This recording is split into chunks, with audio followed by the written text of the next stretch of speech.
fly. For so proudly we hailed at the twilight's last gleaming, whose broad stripes and bright stars through the perilous fight. Oh, the ramparts we walked were so gallantly streaming, and the rockets regular upon spur, singing out, yeah, through the night that our flag was still there. Oh, say, does that star-spangled banner yet wave? Oh, the land of the free and the home of the brave.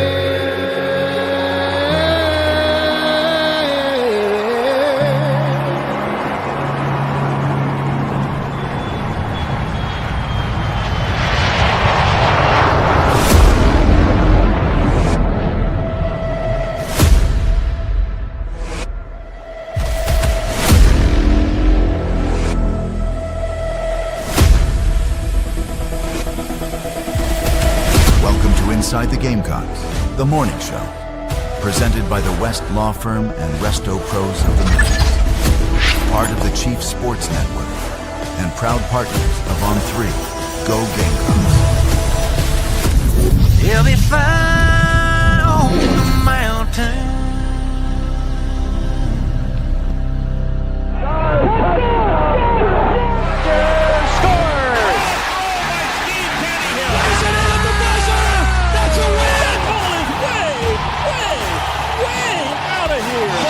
Consecutive home runs for Carolina. It is good. It's gone. He's in. Touchdown. Williams with a throw to the plate. He's going to score. It's a walk-off. Touchdown, South Carolina.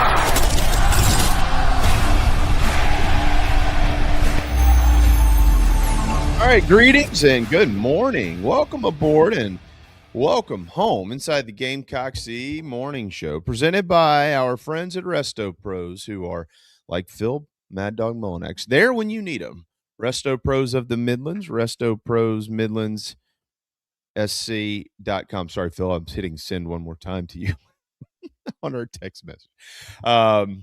Resto Pros Midlands SC.com. And of course, over at the West Law Firm, visit westlawfirmsc.com as well. And if you need help in this great state, that's where you're going to go. Mike will be up here in a minute. PT will be up in a few minutes. About 10:20 is when he'll be in here. And then we will have a Schubert sighting coming up at 11 o'clock as well. We've got a JT's Kia drive around the SEC today. We'll play back a couple of things from the conversation with Coach Beamer yesterday, as we are now 18 days away until kickoff at Williams-Brice Stadium. But it is the beginning of the program, and that means it's time to get in a Gamecock report presented by our friends at Gamecock Traditions. What's going on in Gamecock country? It's the Gamecock Report presented by Gamecock Traditions on the morning show. Visit GamecockTraditions.com or in Lexington and get your gear and apparel today.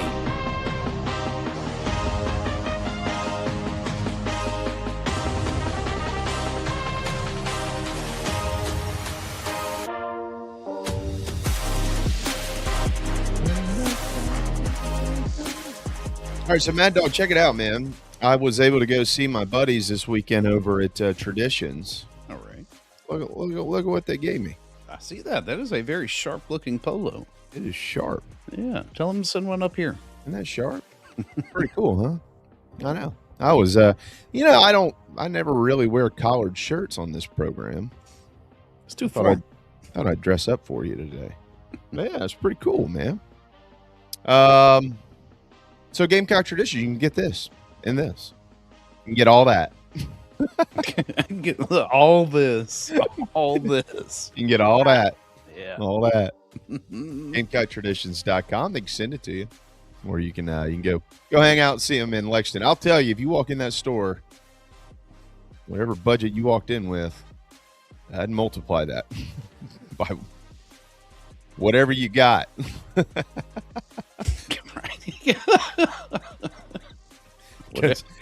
All of it.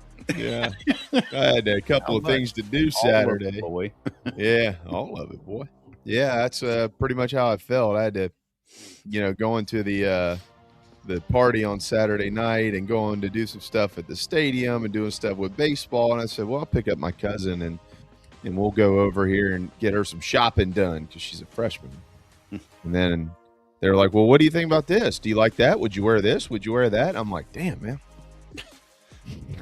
Give myself a raise. You know what? I would. I'd wear all of this. Damn There it. you go. Yeah. All right. It is very comfortable. Lenore Sellers, Dylan Stewart named to the 2026 Walter Camp of the Year Award preseason watch list, 2 of 50 players. So what's that mean? That means Carolina's got 4%.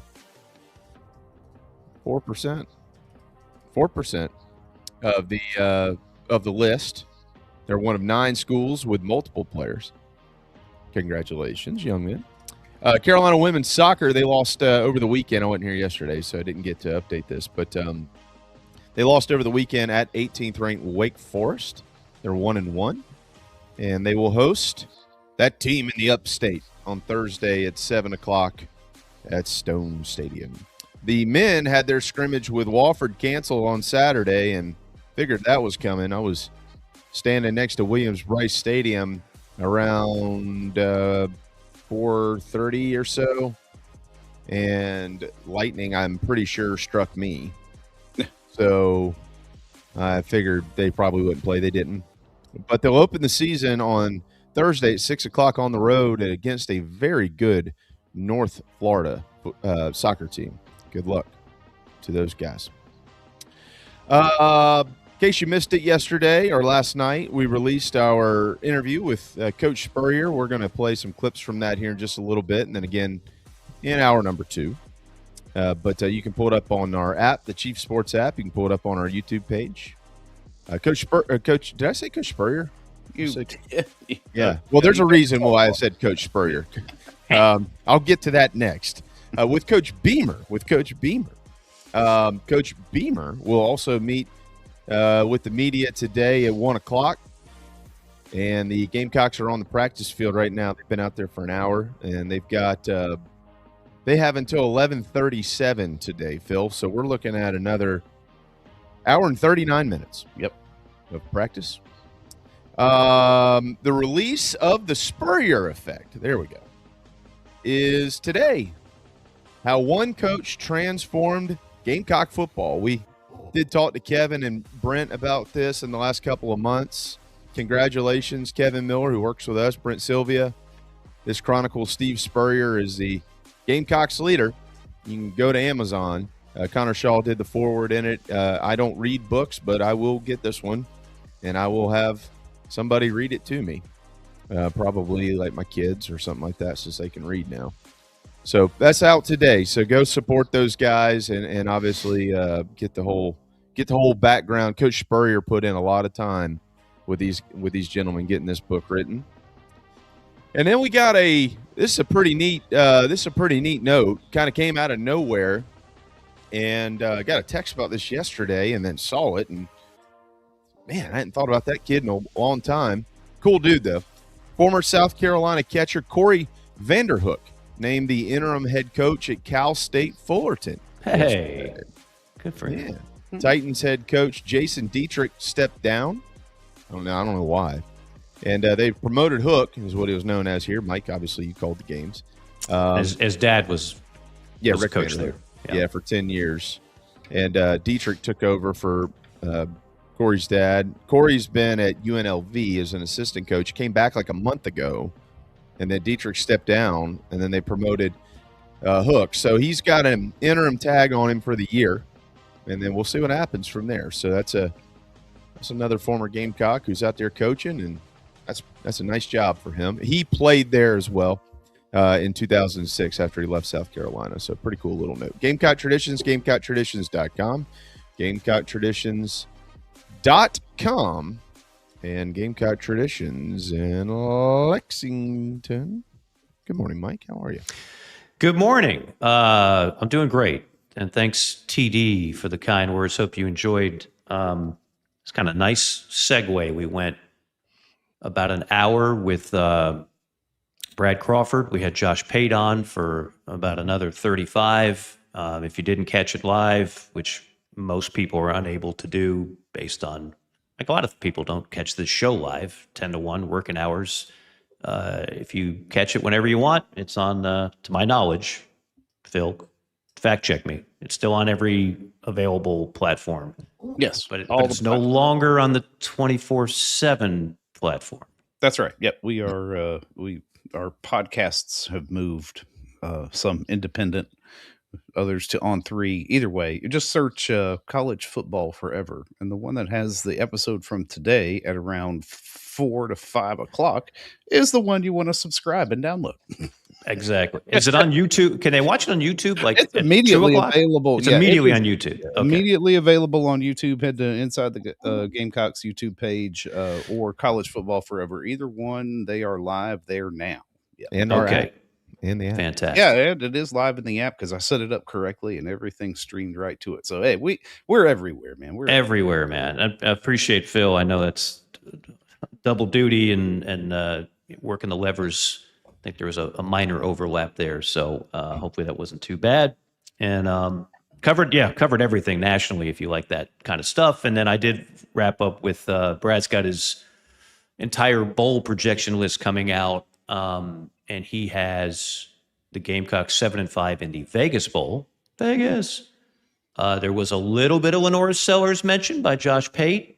Just talking about he had his quarterback rankings again. I think he has Lenora 7, if I'm not mistaken. He does behind Alabama starter. He's to be named later. To be named later. But it's so funny. Like, I've never seen anything like this. He was quick to say before the hate comes in for Josh and anybody that doesn't have Lenoris ranked higher.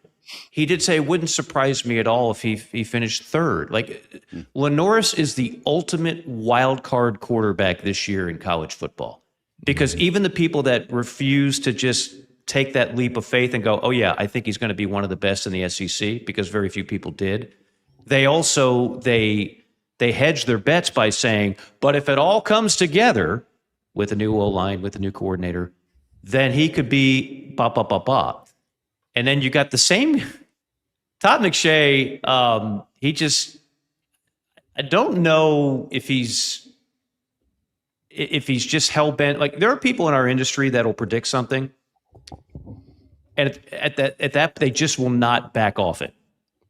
Like, for me, we used to do JC and I with the podcast a segment called Hits and Misses. Right, things we got right, things we got wrong.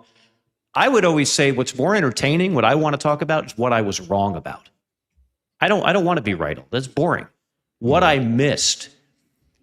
Some people will not ever admit that they miss. So he is still saying, I wouldn't be surprised if Lenore Sellers is the number 1 overall draft pick. I mean, that's a giant leap of faith. Even if you think it's all going to come together this year, I could certainly see a world where he turns himself into a first-round draft pick. But the number 1 overall pick, a lot of things are going to have to go right. A lot of things are going to have to be improved. It is a quarterback-rich draft. Last year was not. But it's interesting to see the variance that he has. Whereas some people say Arch Manning's overrated. He's dog crap, and I just think it's his last name. There's some of that out there. Mm-hmm. But for the most part, like, people are pretty consistent on how they feel about the tier or how they feel about Levitt, if you watched anything at all at Arizona State, or Gunnar Stockton. Like Gunnar Stockton is not, that's probably the safest bet. He's not going to lead the league in passing. He's not going to be a first-round draft pick, but you know what he's going to do? He's going to play the position well, and Georgia's going to win a lot of games with him. That's like the safe. If you're in the stock market, which I don't play, they talk about volatility. He has no volatility. The other guys, some of the other guys, including Lenoris, has some volatility because the ceiling is uber high for Lenoris. There's just not many humans on the planet that have the physical skill set that he does. Mm-hmm. Yeah, I 100% agree. I think that, I asked Coach yesterday I felt like a unique question about where Lenoris is and being that extension on the field. And we're going to play that back here today. I think that is crucial to this whole ordeal. I just think it's a very, very crucial thing. And Coach gave I think a great response, a pretty detailed response to it. And, I truly believe if Lenoris Sellers is the field general out there, this thing has been simplified and he knows where he's going and he knows where everybody's supposed to be going and what they're supposed to be doing like a third-year starting quarterback should. I believe that this offense can be pretty dynamic. I really do. He's just so athletic and so talented that he is going to have plenty of options to make big things happen throughout the season. And as long as he understands what he's doing, it's hard to figure out. I mean, he might be slowed down, but it's hard to figure out how he's just going to have a bad year.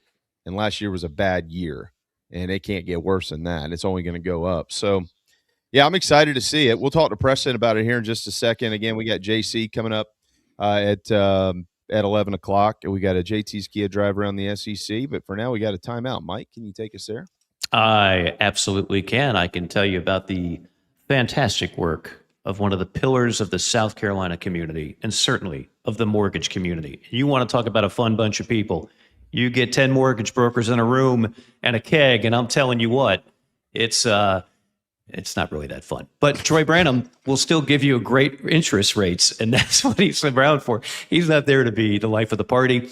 He's basically there to save you money on your mortgage, a new mortgage, a refi, whatever the case may be. 803-238-0111, 803-238-0111, ggmortgage.com. If you want to learn more about not just Troy, but the whole group there, they all do great work. We just happen to highlight Troy. We like Troy. He's kind of part of the family here. He's part of the fabric of ITG.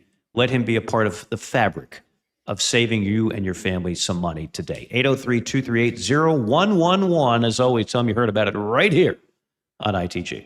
It is Tuesday. It is August the 18th, and it's time for our buddy, Preston Thorne, when we return. Join thebigspur.com and Gamecock Central today for the best Gamecock coverage in South Carolina. Proud partners of On3. Whether it's fireside or poolside, if it's time to watch the Gamecocks, Palm Casual will make your outdoor space the best it can be. Visit palmcasual.com and come see us at one of our South Carolina locations. Go Gamecocks! Why are you throwing all that money over the falls? If you're buying a Honda or Toyota, that's exactly what you're doing. Look at the Kia Sorento. Get a third-row SUV for $8,000 less than the Highlander. Toyota only has a 5-year warranty. JT's Kia has a 1,000,000-mile warranty. Don't forget JT's Advantage Package. Oil changes, roadside assistance, and so much more. Choosing a Sorento over a Highlander is a no-brainer. More features, better warranty, and you save over $8,000. We're serious about saving you money. Killian Road, I-77, or Greystone Boulevard. JT's Kia. Shopping at Gamecock Traditions is easy. Just pick up your phone. Type in GamecockTraditions.com. Select your items and purchase. They will ship it to your doorstep. GamecockTraditions.com. The Aventon Adventure 2 takes the same basic design as the original Aventon Adventure, making it an adventure bike designed to take you places that typical roads just don't reach, allowing you to ride whatever terrain you want based on your whims of the day. Look at what you're getting. Hydraulic disc brakes, torque sensor for responsive pedal assist, great LED lighting, suspension, a beautifully welded frame with excellent build quality, included rear rack, included fenders. The list just keeps going on. Visit electricbikescharleston.com for more. Sell your quality sports and fitness equipment to Play It Again Sports and get paid. Recycling your in-demand sports gear keeps it available in your community. Sell, buy, trade, and win with Play It Again Sports. If you need a new fence, railings, even new columns, there is only one call in South Carolina. Gamecock great, Ryan Brewer. Over 15 years in the industry. Visit ryanbrewer.net today. Watch JC and Morgan every week on the Chief Sports Network. Now back to ITG.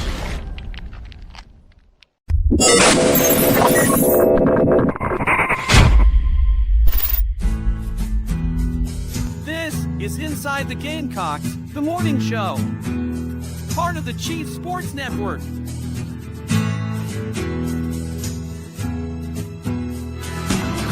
Someday, lady, you'll accompany me where the rivers meet the sounding sea. Feel it in my soul, it's meant to be. Oh, someday, lady, you'll accompany me. Someday, lady, you'll accompany me. You will accompany me.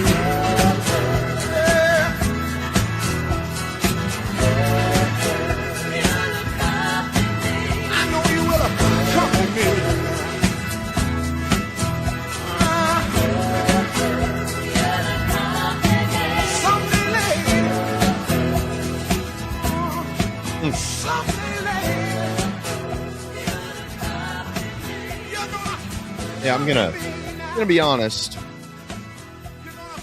Some of the clips in that bumper there showing the fall leaves, which means that it's got to be cooler outside, have got me antsy to get out of what's going to be 119 degrees today here in Charleston County, Preston Thorne, and I've got our first my daughter's first softball practice this afternoon. Yeah. So, hey, is it fall camp or is it preseason camp? Man, it's summer camp. It is summer camp. It is Columbia. as hot as it can be, man. You know, we used to have this joke when we used to practice over there by when the old farmers market was by the proving grounds, and it would be there was a certain number, and I don't know exactly where it was on the temperature scale, where you could start to smell the onions cooking over there. And we just used to say, you can smell them onions, and if you can smell them onions, that means it's about 98 degrees, and we'd be happy for 98 right now, man. This is pretty wild. You know, hopefully it's a temporary thing, but you know, this is obviously starting to affect the sporting schedule. You know, what are you talking about? High school sports, and you know, I said this on the show the other morning. I played for the oldest of old schools. I did 2-a-days, 3-a-days. I literally did 3-a-days, went away to camp. This heat is not what I've experienced when I was growing up. This is different, man, for sure. Shane told me yesterday he had a kid that an offensive lineman a few years ago he recruited out of the portal. He did out of high school, out of the Northeast. He didn't say his name, but I'm pretty sure I could probably go back and figure out, at least pin it down to who it may have been. And he said they got into camp. He said, "Coach, you didn't tell me about this heat, man." He's like, "No, we didn't." You know, the thing about it is, even if I told you, you got to experience it. You got to feel it. I can't. There's no way I can tell you about it. You got to the only way you could experience this is to feel it. So, well, be safe, everybody, for sure. Be safe. There's no doubt about that. 18 days until kickoff PT. We're getting closer and closer and closer to walking back into Williams-Brice Stadium here in Coach Beamer's 6th year. We got a chance yesterday morning to spend some time with him and release that last night. A lot of fun to catch up with Coach Beamer. And Phil's gonna. I got a couple of clips I want to get your reaction to that we're gonna tee up here in just a second. One, something that he mentioned about the positives in the scrimmage, and then the other is talking about the secondary. But obviously, you know, when you have injuries that he had to release the other day, those always become a storyline at every college football program, as we all well know. the kind of the aside from the fact that we hope those guys are okay, and that they could come back stronger than ever down the road. It seems like this football team, for the first time in a while, Preston, has been a little bit better prepared to be able to handle injury situations. I mean, we've been dealing with the Dylan Stewart and Jacarius Peak stuff all summer, and I'm not saying that if they don't play, it's fine. That's not what I'm getting at. But they do have options that would take some work. You certainly need to chip away at and improve. And now we're seeing again with the wide receivers going down and Jaden Sellers and Jaden Gibson. And it's like, okay, well, there's a pretty deep group of guys in there. It's time to, this guy's got to go play ball. So from your point of view and following and being around this program, covering this program over the years, what do you take away from that? The fact that it doesn't seem to be as decimating as it used to be. I hadn't thought about that till you just said it, but as you were talking, it made me think that there was times in the past where, if we just take Dylan Stewart, he's obviously one of our top 2 best players, one of the best players in the nation. He's going to be drafted very high when he becomes healthy and all of that. But there was a time where if that guy wasn't playing for us, we would say that the season is doomed. Mm-hmm. And I don't think that's the feeling now. Now, obviously, if Dylan's healthy, I think we can take it from a baseline level and maybe get into the next level of playing. But it seems like before it would have been, man, I don't know how we're going to win a game or how, we're going to be in the very lower tier. And it doesn't feel that way anymore. So to your point, I think the depth that what the staff has done as far as recruiting through the portal, through high school, there is a level of depth that maybe we haven't had here, maybe ever. How about the fact that that's coming off of a 4-8 season? Yeah, and I've said that before. I think it's two obvious reasons. In the new era, I think one for the folks who are always poor mouth in South Carolina and saying that we just can't pay anybody. I don't think that's true. We obviously can compete financially with some of these other programs because of the talent that we've been able to retain. And then the second part, if money is out the window, if we can at least get into the conversation as far as money is concerned, we may not be the top bidder, but we're in the conversation. Then I think that's when the culture takes over. And there's obviously a pretty strong culture where folks would, all things being equal, if we can all pay, I still want to go play for that program who you said was going 4-8 last year. What is your impression of Coach Beamer, the amount of times that we've seen him in camp thus far, knowing that a lot of the college football world is looking at the Gamecocks and saying, well, if they don't turn it around this year, he's out the door. When you see him speak, when you hear him speak, what have been your early impressions of him? It feels like he's a little subdued, and I don't know whether that's because he has something that's up his sleeve, and maybe he knows something that we don't know. It doesn't feel like he's scared or nervous or like. Mm-mm. I don't. It's not that, but there is a little bit less. I'm not sure. I can't quite pinpoint it, but he does feel maybe, and I don't even want to say maturity. That's not it. It just feels a little subdued, maybe than it's been in the past, and I'm not sure exactly how to put my finger on it. I think humbling was the word. That could be true. You know what I mean? Like, I don't know. You pick a category, pick a career, pick whatever you want to pick. The more that you do something and you succeed and you fail, you learn from your successes, you learn from your failures, you start to figure out who you want to be and how you want to do things. Remember when Coach Sweeney was at Clemson? He didn't do much that a lot of people were raving about for the first 3 years, if I am recalling correctly here. It was a rough start for him. And then he got comfortable in his own shoes. He had an athletics department that fully backed him and was like, no, you're our guy. You're good. Yeah. What do you need? I feel like Beamer, I think he's the total. I mean, I spent a half hour with him yesterday and we talked off the air too. And I think he's the total opposite of feeling anything remotely close to my job is in jeopardy. I just feel like he feels really comfortable with the decisions he's made. Yeah, and that takes a while. In any profession, it takes you longer than most people realize or admit to get your own solid footing, to figure out who exactly you are, and like you said, who you want to be. What does that look like for you? And obviously things change, but yeah, he's obviously prepared for the season, and he's ready to go. It just feels like he's maybe he's more like that. Maybe he's just more ready to show the world what he already knows to be true instead of talking about it. And that could be a great point. In a similar manner, generally speaking, around here, Phil, if you'll tee up the offensive clip, generally speaking, around here, the defense kind of controls things in scrimmages, especially early. The offense kind of comes back. More times than not, when the offense is getting the better part of the defense, it turns out that defensively that season ends up being a little rocky.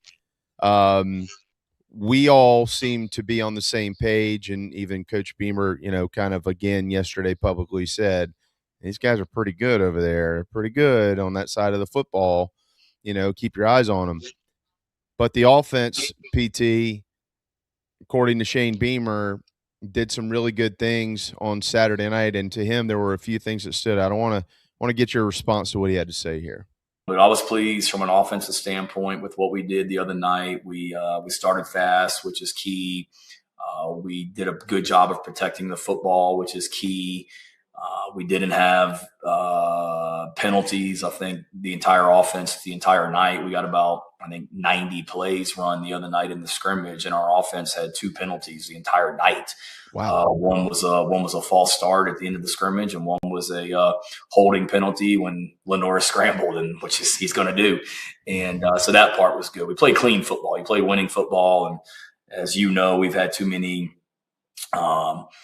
instances of not playing winning football on offense, particularly last year, whether it be turnovers or whether it be negative plays or penalties. And to have a first scrimmage in the stadium without penalties, without turnovers, and without a ton of negative plays, I was really pleased from that standpoint. Your response? Well, before I respond, I don't know if the people watching understand the undertaking that you all just went through to pull the clip up, have everything ready to go. So congratulations on being able to Phil, doing a great job, Mike. Because listen, man, a million things can go wrong and try to do that. So nice job. See, this is proof that Preston is now a true broadcast professional, because he knows while the duck might be floating on the water, you don't see the legs churning feverishly below the sea. 1,000%. Great job, everybody. Seriously. Okay. Hey, look here. We ain't got to the second clip yet. Hold your applause until the end of the segment, okay? That might be a bit premature, PT. I don't know if we want to go patting ourselves on the back. Phil sticking his chest out like, yeah, just another day. That's right. That's what I do. Fire up a cigar on the back porch. Not yet. Not yet, fellas. I'm just telling you, we're playing well right now. Let's keep the thing going. First quarter around here, so easy, pal. Correct. Man, I had a metric that I made up during the 24th season. I called it. It came off something that Dowdog had said, and we had this. It was sacks, turnovers, and penalties, and I called it the stupid metric, the STP.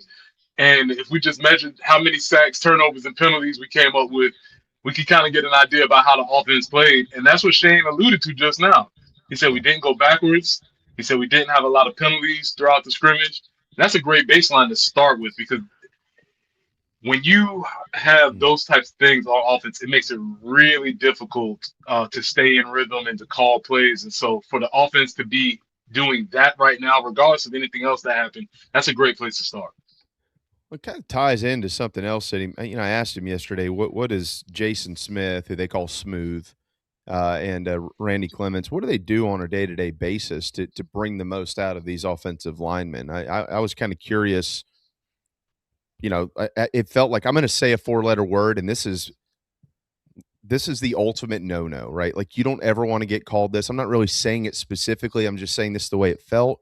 Felt very soft last year up front on the offensive line. And just an FYI, I ain't saying every penalty was on the offensive line. That's not what I'm saying. I'm not throwing all of that blame on them too. But there was a lot.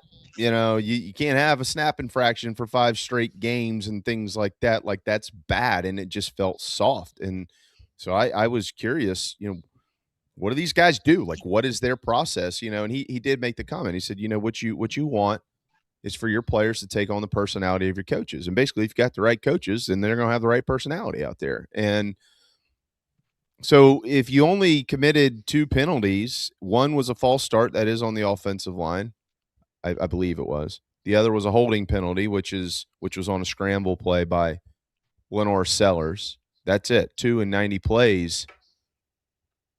Okay, we'll see where they are this week. We'll see where they are in a couple of weeks. I get it, but generally, you're trying to clean all that crap up in the first scrimmage, and they didn't have that issue. So I'm kind of leaning on you as a football player, especially a former defensive lineman. You've seen your fair share of bugaboos by the offensive line early in camp, and that's why I was interested in what you thought about it. Yeah, well, here's the thing. If now I don't have to spend time correcting that stuff, now we can get to the things that we probably need to correct. We can probably get to our double teams and our fits and all of the more technical things. If I'm not worried about the elementary things, obviously up here at USC, they just did the first day of class, and it's sort of like, if I don't have to do the remedial things, we can get on to algebra 2 now, right? If I don't have to teach you math 101, we can start moving forward a little bit. And so that's a great place to be at this point in camp, because I know it feels like camp is getting closer and the season's almost here, but there's still a lot of time left in camp. And so if you don't have to correct those things, or if those things you don't have to necessarily devote too much extra time and practice to, then you can go and start getting better at the more advanced things, and that makes you better as a unit. All right, let's see if the jinx is in play here. He also talked about the secondary on the other side of the football. Here is what Coach Beamer had to say about that. Yeah, like the group, I would agree with you on all that. I think Judge and Vicari are 2 of the best corners in this league, and I think they're having a really, really, really, really good preseason and playing at a really high level right now. What the concern is, what does it look like behind them? We got some guys that are battling there to be that third corner. Is it DeMarcus Leach? Is it Cassie Barnes? Is it Jalewis Solomon? Is it somebody at another position that could potentially go play corner? That's what we got to figure out. But really love that starting group. So there's some breaking news. Judge and Vicari right now are our starting corners. And then the nickel position, there's experience. The safety position, there's experience. The concern is just behind those, older guys. There's a big drop off in regards to experience. You go from multi-year starters to potentially a lot of true freshmen, and that is a concern. But overall, I do like the group, and the freshmen and the new guys are really, really good players. It's just going to be key. How quickly can we, develop them? But nobody's better in the country at being able to do that than Torian Gray.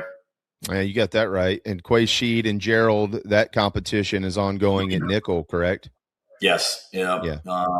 They're working at nickel, but both those guys also have position flexibility. Quay Sheed can do some different things. Gerald can do some different things. And you want to be able to, in my opinion, have offensive line. You love position flexibility. Secondary, you love position flexibility, where this safety can go play nickel, or this nickel can go play safety, or this nickel can go play corner, or this safety can go play corner. And we've been able to do that in the past, and this year's no different. Let's start with Judge Collier. And we Coach and I kind of had a back and forth about him before that part of the conversation yesterday. But PT, this kid was a second-team All-SEC performer in 2024.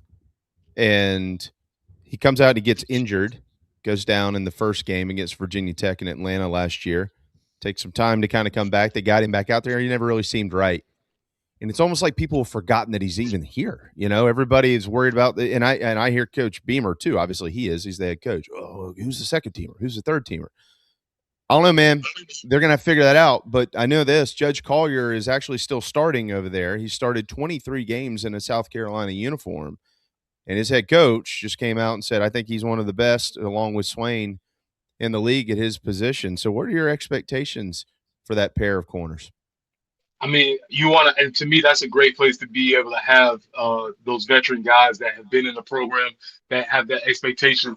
And I know Clayton White loves it because now, if I can play a little bit more man-to-man coverage, now I can start dialing up some of those fun, fancy blitzes that he likes to call, or I can trust Judge or Bakari to come in on that corner blitz that Clayton likes to dial up sometimes. So having those dudes out there is just a confidence booster for every single person.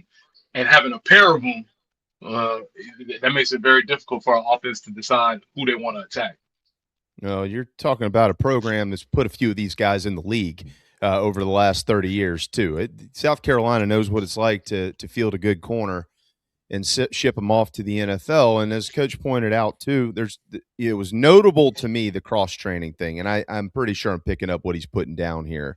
But they could again start like 20 something years of collegiate experience between the 5 secondary positions, which is pretty remarkable in today's day and age. If you think about it, Swain's been here his whole time and he's a junior. You got Judge on the other side, who's been in a South Carolina uniform since 2023. So that's 7 years right there. Right. You got Quay Sheed. Okay. That's 10 years. You got Peyton Williams. That's 15 years. You got Busey. That's 18 years. And wherever Kilgore falls in, that's like 22 years of collegiate experience. So the cross-training is certainly something that Coach was talking about there. But then, getting these younger guys to step up. And he mentioned, hey, man, I got Torian Gray back there. Yeah, we're concerned about it. But we've also got Torian Gray developing them. And the last 6 years, he's done all right in that department too. Well, all that experience will help booster up some of those younger guys because it's not a matter of, especially in the secondary, if you're getting recruited to play in the SEC, you could probably step on the field and play in the secondary because you're probably that athletically gifted. But the secondary has such a big mental component that I don't think people think about very often. And so, and the freshmen are going to be the ones that are more likely to blow a coverage, miss a line a guy, or do something like that just because there's so much happening. And so when you have all these other veterans around them that can sort of boost them up, that means I think that's a nice spot to be to maybe start playing some of those younger guys if they flash physically.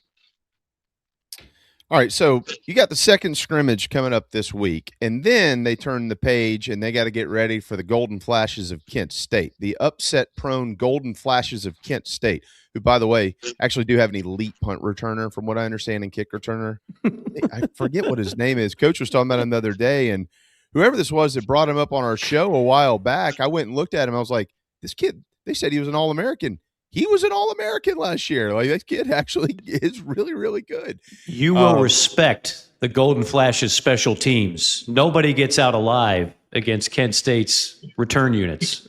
Yeah. Hey, good little nugget there, knowing that you got a little quick scat back guy back there who could take one to the house in the opener. Boy, that'd be something, wouldn't it? You kick off the season against Kent State, got all these expectations, and then this kid houses it 100 yards. I can see it now for our Fab 5 challenge. Over under Kent State kick returns for touchdowns, 0.5. Yeah, that's not a bad one. He's got a great name. I believe his name is Derillist. That's right, Derillist. What's his last name? Do you remember? Clark. Derillist. Last name Clark. Jones.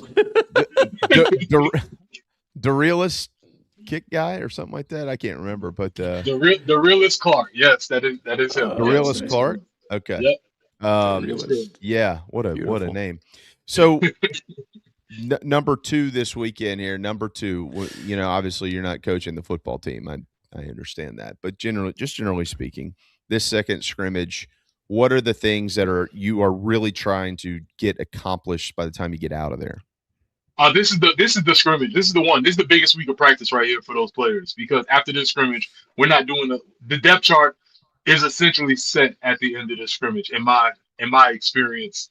Just because, like you said, we're on to the actual season, and there's not going to be so much movement that's happening. So if there are position battles that are happening, they're happening during this week in practice.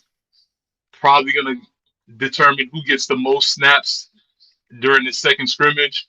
You might have you may not have whole units playing. You may have certain guys substituting in with certain units to see if person A takes over person B. You know, they talked about Quay and Gerald. Maybe that's a position where those guys get a little bit more film on tape. So after the second scrimmage, even though Shane probably wouldn't say anything, he doesn't have to. We're pretty much locked in on what we think the team is for now. Yeah. I mean, I know that he's got a lot of competitions ongoing, and the injury situation has certainly probably increased that a little bit. You know, Jacarius Peak not practicing is creating an issue at left tackle where it looks like Shed Surratt will probably slip into that role while Peak is out. Could see Darius Gray out there at right tackle. We'll kind of find out how that ends up falling. You know, he mentioned yesterday the competition at edge with Dylan being out. And I'll tell you what, and I got a little birdie this morning who said, don't discount Kelby Collins at the defensive tackle position. I have been really much under the umbrella that it is Brownlow Dindy and Tomi Durajaye, and I still believe it'll be those two out there. But apparently Kelby Collins has got a bunch of heads turning, PT. So when you see these competitions, the backup competitions in the secondary, the linebackers are pretty solid, obviously. But, you know, you see it going on at running back, for instance. The wide receiver room, Shane said yesterday, look, if you ask me to give you a starting five, I think I got more than five right now. I'm not sure. This to me, it just feels like, and somebody will come back on X in September and tell me that I'm a loser and a terrible father and all these things. But it just feels like the competition is good competition, not like I don't know who we're going to play competition. Yeah, that makes total sense. Yeah, I get that. As one of my coaches used to say, some of y'all are starting by default because we don't have anybody else. Right. So, yeah. It doesn't feel like that, does it? I don't think it does. No, it doesn't feel like that at all. It definitely feels that there's a legit competition. And for, you know, especially speaking for the defensive tackles, man, you need more of those big dudes because it's hot. You're going to be tired. It's early in the season. You know, we didn't really necessarily play our way into shape yet. So you're going to need at least four of those dudes to be rolling around out there. So if Kelby's making his way into that rotation, that's all good news. That is all good news. Dorelis Clark, ESPN preseason All-American first team. Sporting News All-American first team. Athlon Sports All-American first team. Walter Camp preseason All-American first team. Not bad. How many house calls did he have last year? He had he averaged 28.3 yards per kick return, 16 returns, which isn't many. Means probably didn't score a lot. For 452 yards and 2 touchdowns, and then 2 touchdowns. He caught a touchdown pass, and he threw a touchdown pass. What about punt returns? No, they don't have that. I don't know if he returned punts last year. He didn't return punts? So he won every first team award based on 20 kickoff returns? He was no. All those ones I just read were preseason first team. That's what I'm saying. He got all those accolades based on 20 kickoff returns. Mm-hmm. No, on 16. 16. Mm-hmm. What am I missing? I don't know, but I'd say 4 of them is telling me something I don't know. I'll go with those guys on this. Yeah, no, I mean, obviously he's good, but yeah. I'm just usually, especially if you're coming from the MAC, if you're going to get that type of love, you better have some gaudy stats. Yeah, look, this is the pride of Lima, Ohio. You don't mess with kids from Lima, Ohio. I don't mess with anybody named DeRealist. No. 5'10", 160. That's the problem. You don't even know he's on the field. Yeah, a little water bug. Sliding around out there. Yeah, that's tough. All right. Well, in all this heat here, Preston, tomorrow, it's not today. Now you got to wait till tomorrow. It's National Soft Serve Ice Cream Day. Okay. Tomorrow, National Soft Serve. So what is your go-to soft serve ice cream in Columbia? Oh man, you know what? I'm being very honest. I'm not a huge soft serve guy. Obviously, I will eat soft serve, but and, you know, if I have to. But when I was back at home in Somerville, you know, you could always check out Tasty Freeze, which is across the street from the from the high school, I was known to maybe not leave campus during lunch and go over to the Tasty Freeze, get you a cone and 2 burgers for about $6. So I may or may not have done that back in the day. So yes, my soft serve of choice for my youth was Tasty Freeze in Somerville. Something tells me Coach McKissick just said, just pick me up a burger on the, before you get back to campus. He probably wasn't going to rat you out. Yeah, yeah, this was towards my later years when I got some senior privileges. Okay. Yeah, that's right. He definitely wasn't going to rat out Bennett. That's his quarterback. You ain't ratting on Bennett. To be honest, me and Bennett probably made some of those runs together for sure. That's right. Flint and I were talking about Bennett this weekend. I think he's at Clover. Is he at Clover High School? Yeah, he's first year at Clover. He's taking over at Clover this year. That's awesome. Good for him. Good for him.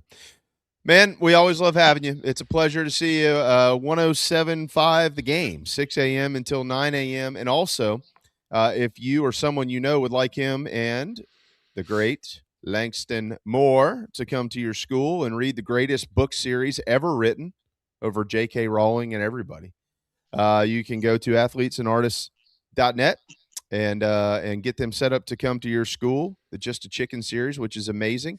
If you would like Preston to come to your home and read to you before you go to sleep at night, I'll give you his cell phone number.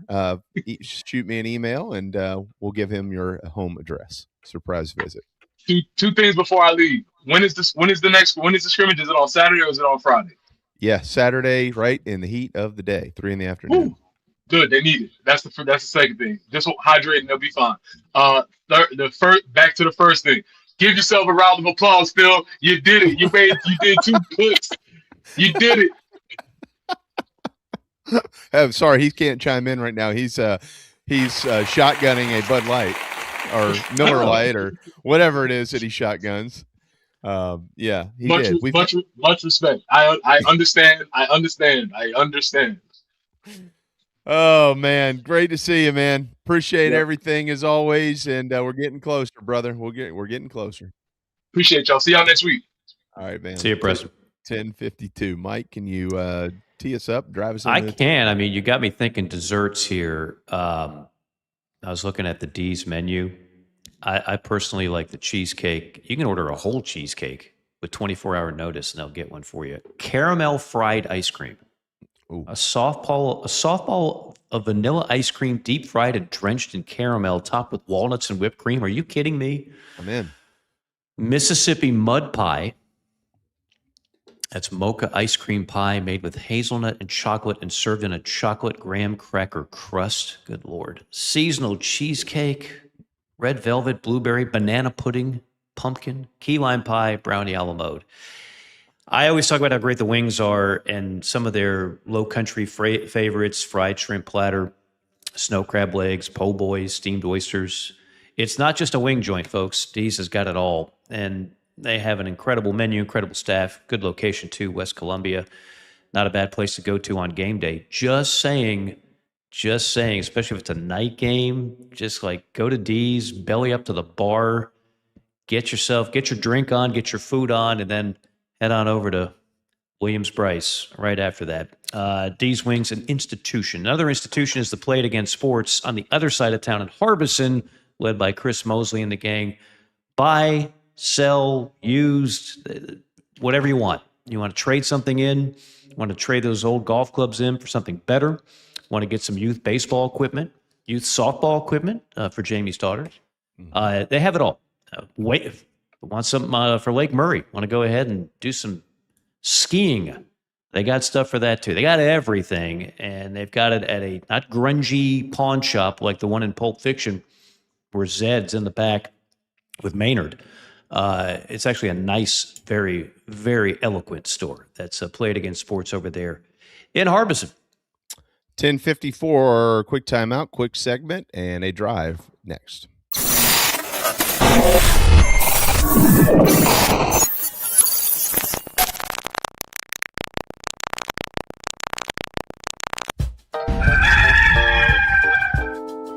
Dry Space Crawl Space Solutions are your local home protection experts. Crawl space encapsulation, sump pump and drain installs, humidity control, duct cleaning, basement waterproofing, concrete leveling, and French drains. We We do it all. Visit dryspacecs.com. dryspacecs.com. Go Gamecocks.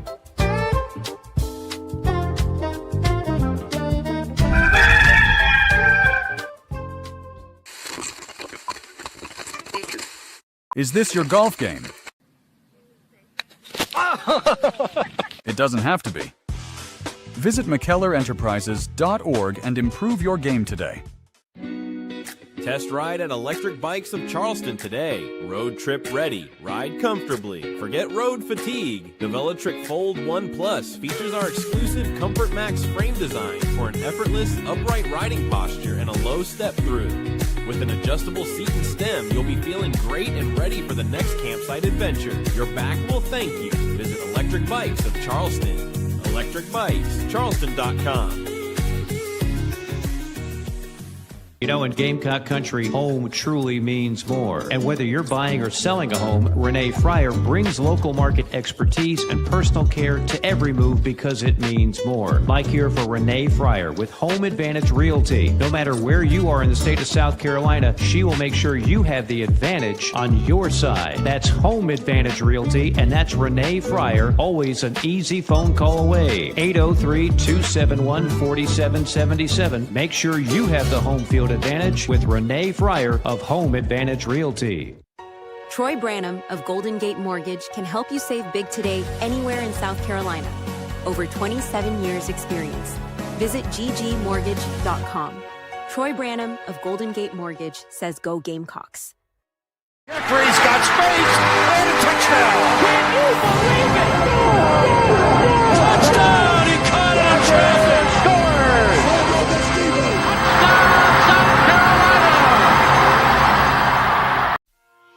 This is inside the Gamecocks, under a Carolina sky, where we all want to be.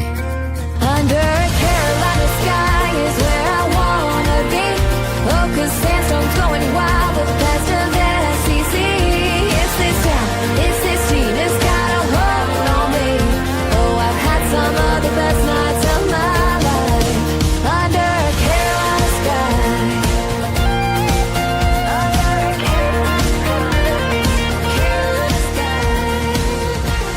Yeah.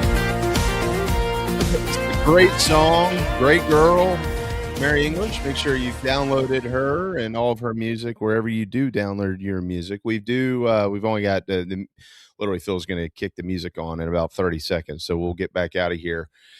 As we ran a little long there with PT, but Lenore Sellers, Cutter Woods, David Busey, Gerald Kilgore are the four players that are going to be speaking at noon at the Long Family Operations Center today. And then the head football coach will do the same at 1 o'clock in his regularly scheduled Tuesday appearance.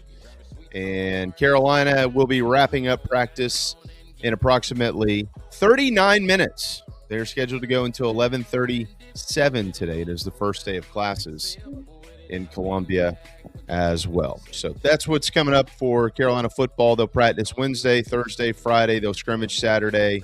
And then they will be off on Sunday. They will be off on Monday before beginning to get ready to roll for the season next week. So getting closer, and we're getting closer. When we return, Mike Morgan's going to crank up the Kia Telluride and pack us all into it and drive us around the SEC. Sherbert will arrive. We got a couple more things to get to from our conversation with head coach Shane Beamer yesterday. So it's a full, fun hour number 2 when we return. If you own a home, don't wait on these home safety tips. Flush your water heater, clean your dryer vent, and inspect your roof annually. Don't forget to check washer hoses and caulk in wet areas. Visit RestoProsMidlandsSC.com.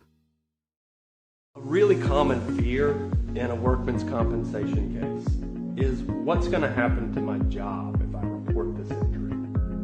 And my answer to that is you still need to report your injury. I'm dealing directly with the insurance company, and the insurance company is going to treat you like a file number. So let me make sure that doesn't happen to you. Let me get involved in your workman's compensation case.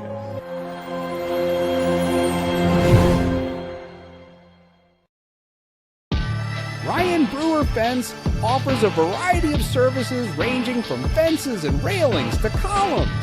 Our craftsmanship experience and service is second to none. Visit ryanbrewer.net today. Why are you throwing all that money over the falls? If you're buying a Honda or Toyota, that's exactly what you're doing. Look at the Kia Sorento. Get a third-row SUV for $8,000 less than the Highlander. Toyota only has a 5-year warranty. JT's Kia has a 1,000,000-mile warranty. Don't forget JT's Advantage Package.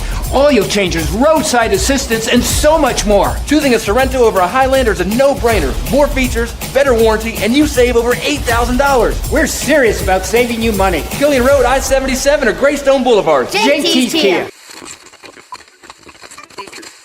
Is this your golf game? It doesn't have to be. Visit McKellarEnterprises.org and improve your game today. Do you carry? Carry responsibly with us.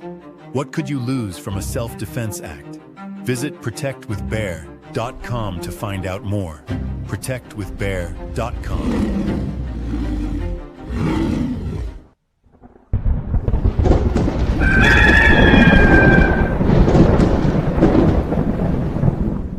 You're tuned into Inside the Gamecocks morning show, part of the Chief Sports Network, proudly presented by the West Law Firm, and brought to you in partnership with Resto Pros of the Midlands. Go Gamecocks!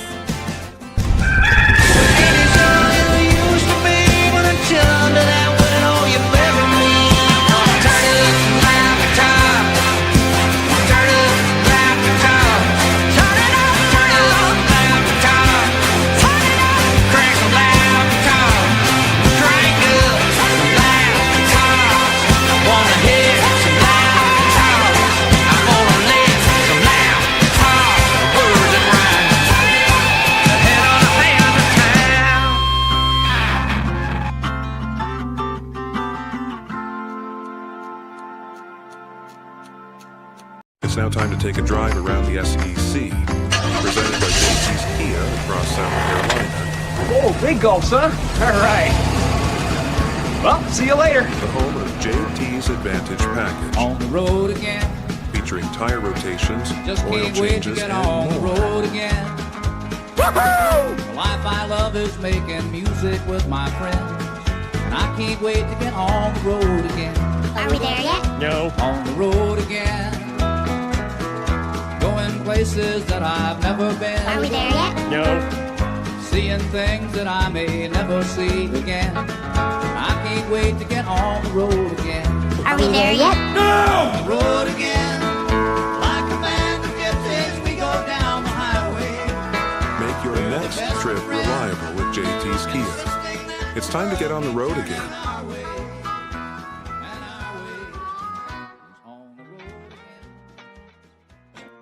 Is it true? Are you really an astronaut? Absolutely. If you're not busy later, I'd be happy to show you my rocket. Is it true? Whoa, whoa. That's a $6 million man with some rather dicey language, Jamie. Fair enough. I think TV's changed. I think it's a great line. That's a great line. You used that a few times at the local bars in Charleston. That's worked for you, Jamie. You're a happily married man because of it. That's where I met Carrie. Actually, I was more of the 40-year-old virgin. I asked her how big her trunk was. Bill, can we play that one more time? I want to make sure. The way he delivers this line, this is Lee Majors. Like, he married, I believe, Farrah Fawcett. He look at it. I mean, this is just suave. Not? Absolutely. If you're not busy later, I'd be happy to show you my rocket. Is it true? Are you really an astronaut? I mean, my Absolutely. goodness. If you're not busy later, I'd be happy to show you my rocket. Yeah. That's How about that? That's as spicy as late night TV used to get. I was going to say, I mean, that's how that passed the FCC. I'll never know. I used to watch The $6 Million Man as a little kid. I don't know if I got the reference, but I think now I got the reference. I don't think, yeah. That Let's got get through it. standards and practices somehow, but I don't know how. Oh, man. By the way, let me squeeze something in real quick. Mike. Yeah, please do. For just in case anybody's wondering, on my man, Derailist, he led the nation. He was tied with 4 other guys. 2 kick returns was the most in the country. And honestly, he with the 16 returns, That was like third most or fourth most in the country, somewhere up there with kind of how it worked. I mean, people don't really return them as much anymore, but all the guys that he was tied with, except for one kid at Arkansas State, they're all gone to the NFL. So he is the leading return man in college football. Right. Yeah. And well, you hit on the key point. It's gotten to the point where it's almost just a waste of a play. Yeah. The kickoff in college football. All these guys can just boot it out of the end zone. So we just it's a formality that we have to do it, but you've made it so that they're essentially unreturnable. Yeah. So the kickoff's just boring. Like that's the time you go to the bathroom. Yeah. Because you're not going to miss anything in all unless it's Derealist. But my guess is Derealist doesn't even get a return in this game. Probably at least not early, maybe later, if Carolina is working on things and they're getting a nice sizable lead and stuff like that. I can see that. Right. But I don't. Hey, look, I'm one of the ones. I'd rather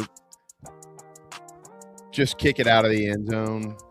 And really, to me, it's more for like from an injury standpoint. Like, if you're just going to give them the ball on basically the same yard line, unless you really have some sort of pooch pocket play in there that you can get them to fair catch it on prior to the 20 or something like that, that's fine. But if they're basically going to run it back out to where they were going to get it anyways, just kick it out of the end zone and let everybody slow down and run off the field. But I'm not a special teams coordinator. Nobody's ever actually asked my opinion on any of that. So maybe there's a reason why everybody doesn't do it. They're watching back in the football office. They might be leaning into your strategy right now and saying, well, Jamie's got a good point there. Why don't we try I never this? thought about that. Yeah, absolutely. I do think like either just get rid of it or make it so that it's not a waste of a play and everybody's time. I'm not saying go to what the NFL did with the drop zone and this and that, but I don't know. Maybe I am. Maybe that's better than what we're seeing, but it's just a wasted. And there's a kickoff, and there's a touchback. Hey, another kickoff, and another touchback. So it could be the touchback.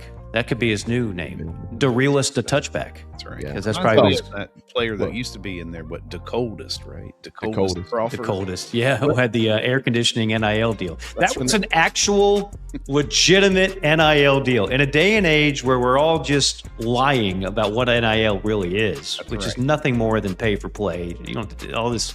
Well, he's got a deal through Learfield. Yeah, whatever. It's all. Guys are mentioning Aaron, the coldest. You know how that Key and Peele skit started? What was it? Key told Peele about a guy, an actual name. He was an All-American at Virginia, played for the Jets. DeBrickashaw Ferguson. Yeah, DeBrickashaw Ferguson. I remember that name. And Peele said, "Come on, man, what is that? Is that a real name?" And Key said, "Man, that's just scratching the surface." And that is how that skit came to fruition. And it's one of the funniest friggin' skits of all time. Key and Peele, very underrated. Some of their clips are still like, they still hold up, hilarious. But yeah, DeBrickashaw was the gateway drug to making fun of all the names of various players. All right, I don't know how we got onto that, but we did. Yeah, that's good. That and rockets. Right. Oh, by the way, this is the JT's Kia drive around the SEC. The Telluride might as well have a rocket under the hood. It rides smooth and it fit us all in there, so we're in good shape. Before I get knee deep into football, a couple of notes, and unfortunately they're sad ones. Jamie, I'm sure you had a chance to mention this last week. I can't remember what day it happened, but Skip Bertman passed away. Mm-hmm. Skip Bertman. Yeah, so was that before you went on or during or? Yeah, it was before because I had sent Coach Tanner a message and said, "Man, I felt like Coach Tanner. People needed to send Coach Tanner a message. He lost two of his close buddies last week, with Bertman and Bertman, and he said He said this is a rough stretch." A real rough stretch. Now, Skip was 88, so he certainly lived a great full life. But I don't know if people completely appreciate the influence of Skip on Ray. Skip was the standard by far in college baseball. Yep. And what did they do? They played for the 3-run homer, and of course they usually had great arms. They had great everything at LSU. But so much of what he molded his teams at Carolina was based on what Skip did at LSU. So there is a connection there. Those two had a great relationship and a great respect for one another. But he passed away at 88. This one hits a little bit closer to home for me. If you grew up watching SEC basketball anywhere in the Southeast, then you know the name Joe Dean Jr. If you're older, you know the name Joe Dean Sr. They both coached in the SEC. They both commentated on SEC basketball. One of my first partners when I became full-time at ESPN some 12, 13, 14, whatever years ago it was Joe Dean Jr. And it was a surreal moment for me because I grew up watching him on TV, and now I'm working with him. And he couldn't have been nicer. Just so many fun moments on the road with Joe Dean Jr. He hasn't been with ESPN in a while, and I'd heard his health was struggling, and he passed away at 71. Yeah. He was moonlighting. We were doing games together, and then he'd be on his phone. I'm like, what are you doing? Mike, I got to see if we got this guy, this bigwig at Birmingham Southern, if he's going to write us a check or not. He was the athletic director at Birmingham Southern. Oh, I didn't know that. While he was commentating. Wow. By the way, Birmingham Southern, the alma mater of Chris Stewart, the current voice of the Alabama Crimson Tide. So shout out to Birmingham Southern. And one other SEC baseball note, Dave Van Horn, who for my money, there is nobody better. He doesn't have a national title, but there's nobody better in the SEC at coaching college baseball than Dave Van Horn. And apparently he's not going to go anywhere, announcing yesterday a new contract. He will remain the head coach of the Diamond Hogs through 2031. That's a new big deal. Yes. That's a big deal because two reasons. One, there's been a lot of speculation about this. Two, the speculation carried, and you and I have talked privately about this before. Mm-hmm. There's a guy named Tony V out at San Francisco, and I got a gut feeling that he ain't going to be in San Francisco very long. I think there's a lot of people that have a very similar gut feeling. And the SEC might come a calling for Tony V, and he once wore that Hogs uniform. And so if Dave Van Horn decided next year, I think I've had enough, that'd be a pretty good logical fit for Tony Vitello. But that doesn't sound like that's going to happen. Yeah, I guarantee you the Tennessee athletic director, Mr. White, is already having fans say, I don't care what it takes. You write the check and you get that man back. Let me ask you something, Mike. Yes. J.C. Sherbert, founder. So Missouri baseball is sort of floundering. It is a dead fish. Now, Missouri could have hired him. You know the story. They were going to, was a major league player, I forget his name, was going to fund it. Mm-hmm. Would Missouri circle back and make him the deal? Would he take that job? Oh, God. That's his alma mater. They would, yes, to answer your question, absolutely, positively, yes. But here's the thing. I don't think alma mater or not, these guys look for the best job. And it's not like Scott Frost going back to Nebraska, where Nebraska's won national championships. Or Missouri did win a national championship in baseball in the 50s, but that's different. Yeah, it's job 16 of 16 by a long shot. So you can bet your bottom dollar too. This isn't. Let's say this was Landon. We'll say it's Landon because he's a popular name.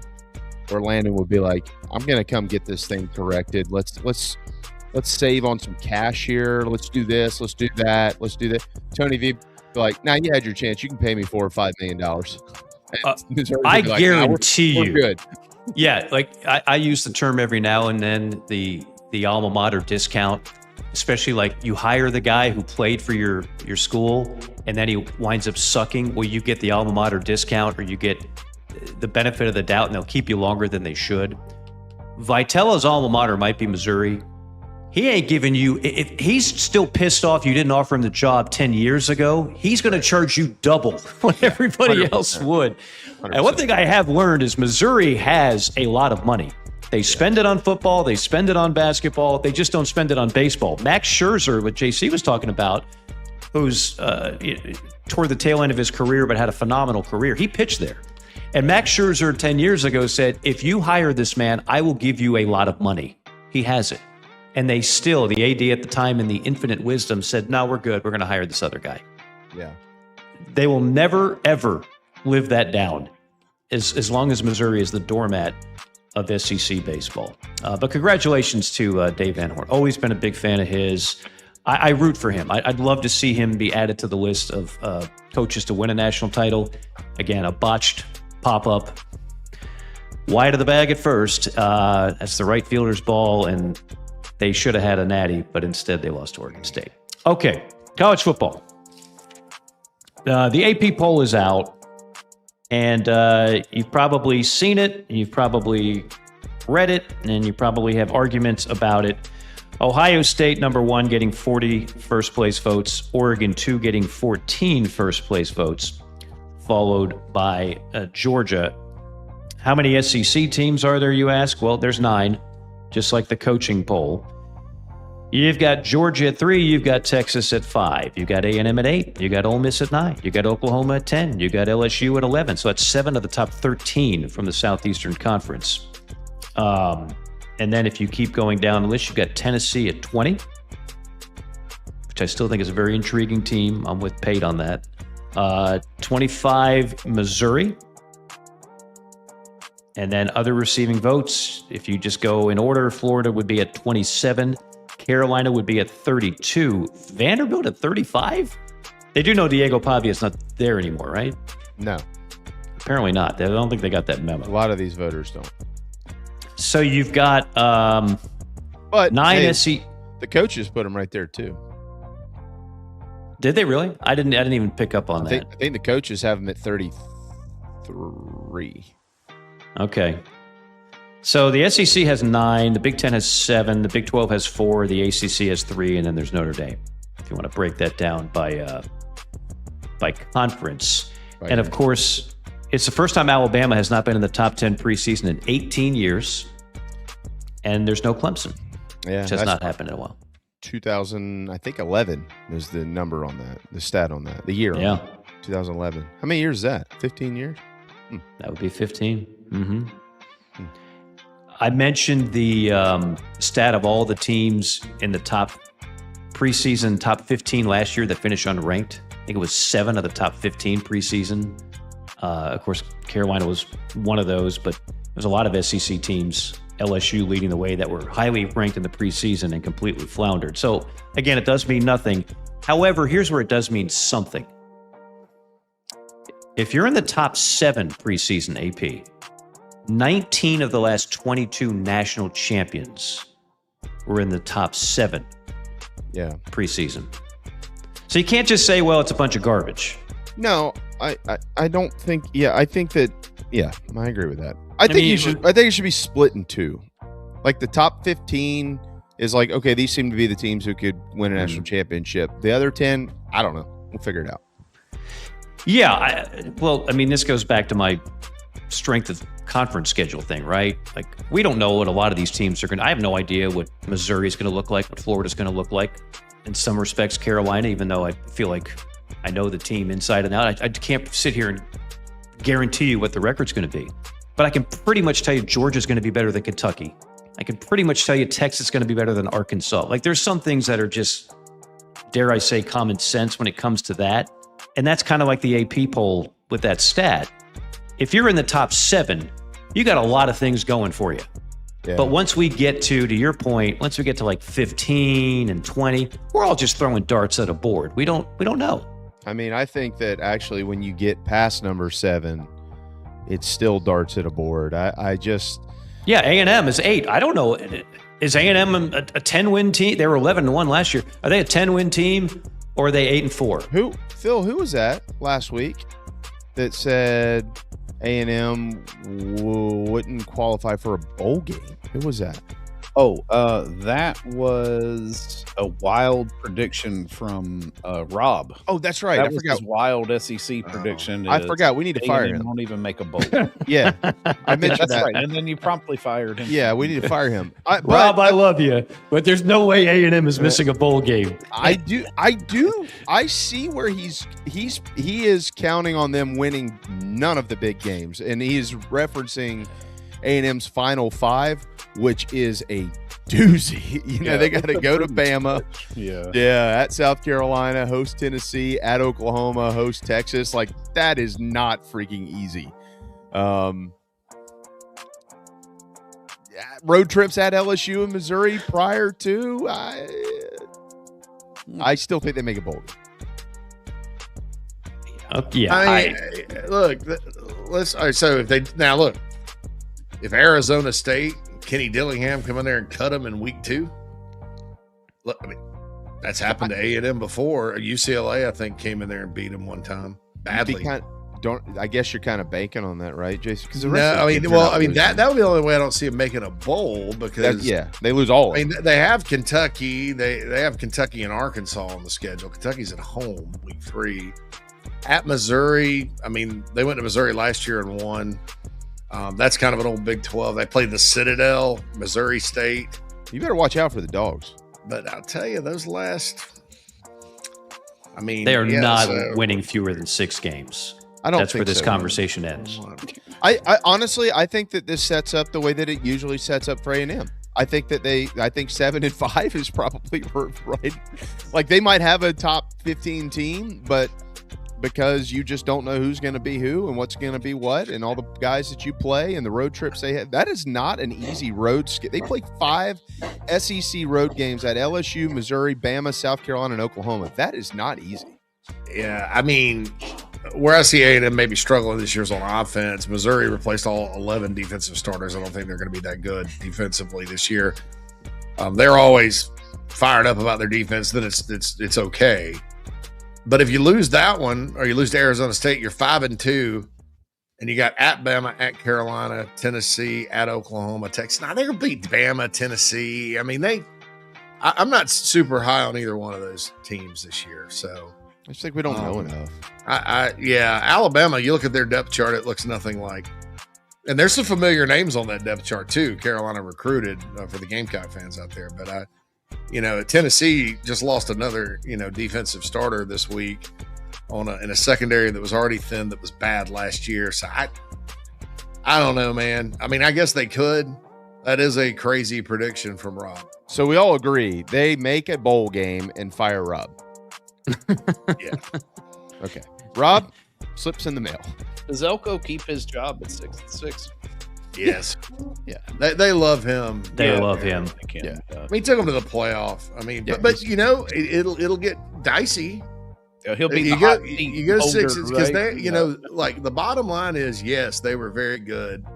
They came back and beat Carolina. He was in the playoffs last year.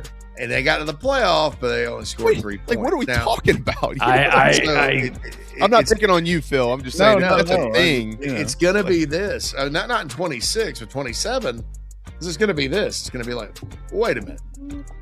We beat a bunch of bad teams that had disappointing seasons. We finally got to play the Sips. That's what they call the Longhorns. We lost. And then we didn't even score but 3 points against Miami. Now we're struggling on offense all year because of this coordinator you promoted. Marcel Reed has regressed. Our line's not coming together. We play good defense, but you're supposed to because you're Mike freaking Elko. Our pets. And we went 6-6. I mean, but A&M is a program that would do that. I mean, they're kind of okay. Kill him. Yeah. I mean, but missing a bowl, it would really take a disaster. I mean, it would take an Arizona State or Missouri beating them, and I don't think they're going to slip. Somebody's going to have a disaster this year in the SEC. Yeah, and the Missouri defense, I don't give a flip what they say. You lose 11 starters, that's not going to be a very good defense. So the A&M offense, even if it is struggling, they'll go up there and put points on the board and shut them down. So, look, we're not firing Rob. We'll let Mike get back. He's got to put some gas in this thing and get going. We're good. We're good. But I like the conversation. We're all talking. But credit to Rob for having the nuts to stand out there and say something nobody else will say. We'll see where he's at the end of the year. Okay. The beautiful thing about that is if he's wrong, nobody will remember. And if he's right, he can pound his chest and say, see, I'm the only one that had this. He's a genius. That's the brilliance of that. I picked Carolina to upset Georgia in 2019 live on the air on ESPN. I was a hero for like a month. And then they started losing, and it was a bum again. Bold. Yeah, that next week, Florida. I can't wait for Indiana to miss the playoff. Did what's his name in the afternoon give you a big hug? He just he didn't even probably know. Good pick there, young buck. Did he give you one of those? He just drank his crown and moved on. Let's have some fun, shall we? Is there any other local shows in Charleston now that you're gone? Like, did they? Well, Mike, we'll have to tell you a story off the air. Okay. I'm just wondering, because I like Charleston. If I'm in there, I'd like to be able to listen to a good local show. I know Bobby's got his thing going on in the afternoon. Is anything else happening? Not that I'm aware of. Goodness gracious. They tried to make something happen. I know Greenville's been underserved for a long, long time. Yeah. If you're a Gamecock fan, there's not much, right? I love Phil? Bobby. I encourage anybody to listen to Bobby. Bobby's my guy. It's not, from a Gamecock perspective, you know, you're not getting much up here. Not getting much. Well, you're not getting much here either. Man, oh man. Okay. We got dudes flying off the rails, throwing the Aggies out at 5 wins. It's just Brad Crawford picked him to go 6-6 last spring, so picked A&M to go 6-6 in 25. Obviously, they did not. So my man. But in fairness, when you look at their schedule, you're like Auburn, Florida, at Missouri, South Carolina. I mean, all those teams are supposed to be better than they were. Mm-hmm. Okay, all right. And then you don't expect them to go to South Bend and win either. Well, and it's so easy to forget this because he ended with 2 complete stinkers. But Marcel Reed was a legitimate Heisman Trophy candidate for about 2.5 months. He was very good. Then it's like he forgot how to play football against Texas and in the bowl game or the playoffs. So and in the first half against Carolina. The second half was great. We saw the shadow in the second half. Yeah, it's overshadowed by the second half. That's yeah. All right, let's have some fun, shall we? Since we got the full boat here. I thought that was fun. I didn't realize I was having fun. Well, I was having fun. More fun. Jeez. Zero fun, sir. When I say fun, I mean interactive here. Okay? I thought that was interactive. Keep your hands to yourselves. Do not go to Google. Okay. Active coaches that have been in the preseason top 10 before and then finished unranked. Complete bust of a season. Who finished in the top 10? No. Preseason top 10. Yeah. Finished completely out of the poll. Oh, okay. So complete. So there's 9. There's one guy who's done it twice. I'll start with Phil. He says Dabo. That is correct. Phil, you're on the board. Jamie. Yeah, that's easy. That was the low-hanging fruit. Yeah. That was from last year, of course. They were preseason 4. Yeah. Okay. Who finished? Okay, Lincoln Riley, right? Lincoln Riley, correct. Lincoln Riley in 2023 at Southern Cal was preseason 6. Yeah. Finished unranked. JC, Sherb Nation. C. Everett Koop. What was the question? I love Oh, my goodness. I was responding to an email. I could just. Do you want to sit this one out? It's okay if you do. I'm gonna be like Denzel Washington in Flight. What was the question? I was doing Can some you laundry. please repeat the question? Please repeat the question. Can you please repeat the question? God have mercy. All right, I'll try this one more time for JC. I Active coaches who were once in the preseason top 10 and then finished unranked by year's end. Active coaches? Oh, yes. I got another one. Yeah. I got another one. There's 9 of them. One of them did it twice. In the top 10. Brian Kelly? He's not an active coach. Yeah, no. He's a TV star at CBS. I'm an idiot. I'm a moron. Man. Nothing. Thanks for thinking of me, James JC. Frank. This is your boy, Brian. James Franklin. I sure do love JC remembering my fine work in Baton Rouge. What'd you say there? I'm sorry. James Franklin. Franklin, yes. Franklin is the only guy on the list that did it twice. Last year, Penn State was preseason 2. 2020, they were preseason 7. Both years unranked. That's why Franklin is now at Virginia Tech. All right, back to Phil. Oh, man. No, Franklin was my ace in the hole there. It's a good one. Let's see. Eyes on your own paper. Dan Mullen. Oh. Mullen, no, incorrect. Yeah, I was about to say, okay. I don't think he ever had a preseason top 10. He took Mississippi State to number 1 for like a week with Dak Prescott. He didn't have it at Florida. The hype of Florida might have got him there, is what I was thinking. Yeah. If he did have it at Florida, they still finished ranked. Okay. Oh, so they weren't preseason 10. I think they were top I don't think 20 so. in 2021, but yeah. Okay. I don't think so. For preseason, I don't think he had a team worthy of that kind of hype. Jamie, you're up. Mike Norvell. Correct. Yeah. FSU 2024 preseason job, number Preston. 10. Yeah, good pick. And I can't remember what they were preseason last year, but it wasn't 10. Okay, JC. Yeah, no. Good God. Well, I don't know that they were in the preseason top 25 last year. So they upset Alabama. Can I go Sonny Dykes? Wow. Incorrect. I don't think Sonny is. But I like to mention Mad Dog. Manny Diaz. Oh God. Nope. No. Jamie. Brent Venables. Oh, correct. Shit. Yeah. Oh yeah, I got one. Venables, I don't know why Oklahoma preseason 9 in 2022. This too, because I can't even believe I didn't get Dabo Sweeney is one. When you were responding to the email, I'm sorry. You were doing your laundry. I'm a loser. Playing this game. I'm shutting up. I can't even. I'm out. Let's cross the Red River and go with Sark. This is like what was that show with Tony Reale? We grade him on the screen. We Han Soloed him. All right, Mad Dog, back to you. We've got, by the way, 5 of the 9. Yeah, I say we cross the Red River and go with Sark. Sarkeesian, no. Bradford. Out. Has anyone said Josh Heupel? No, but he's not on the list. Yeah, that one I was a little. Okay.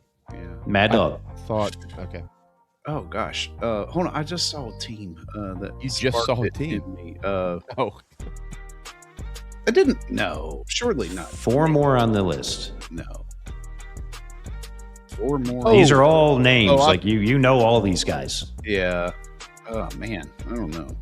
I'm pass. Pass. Jamie. How about Matt Campbell? Yes, Campbell. Okay. Iowa State in 2021 was number 7 preseason. I remember. That's Yep. All right, I'm giving Blake and Craig Mario Cristobal in the spirit of time. That was my next one. Damn it, Mario. Yeah, I should have said that instead of Manny. So we're missing 2. Okay. Golly. Was Kirby Smart? What? Was Georgia in the top 10 in 16?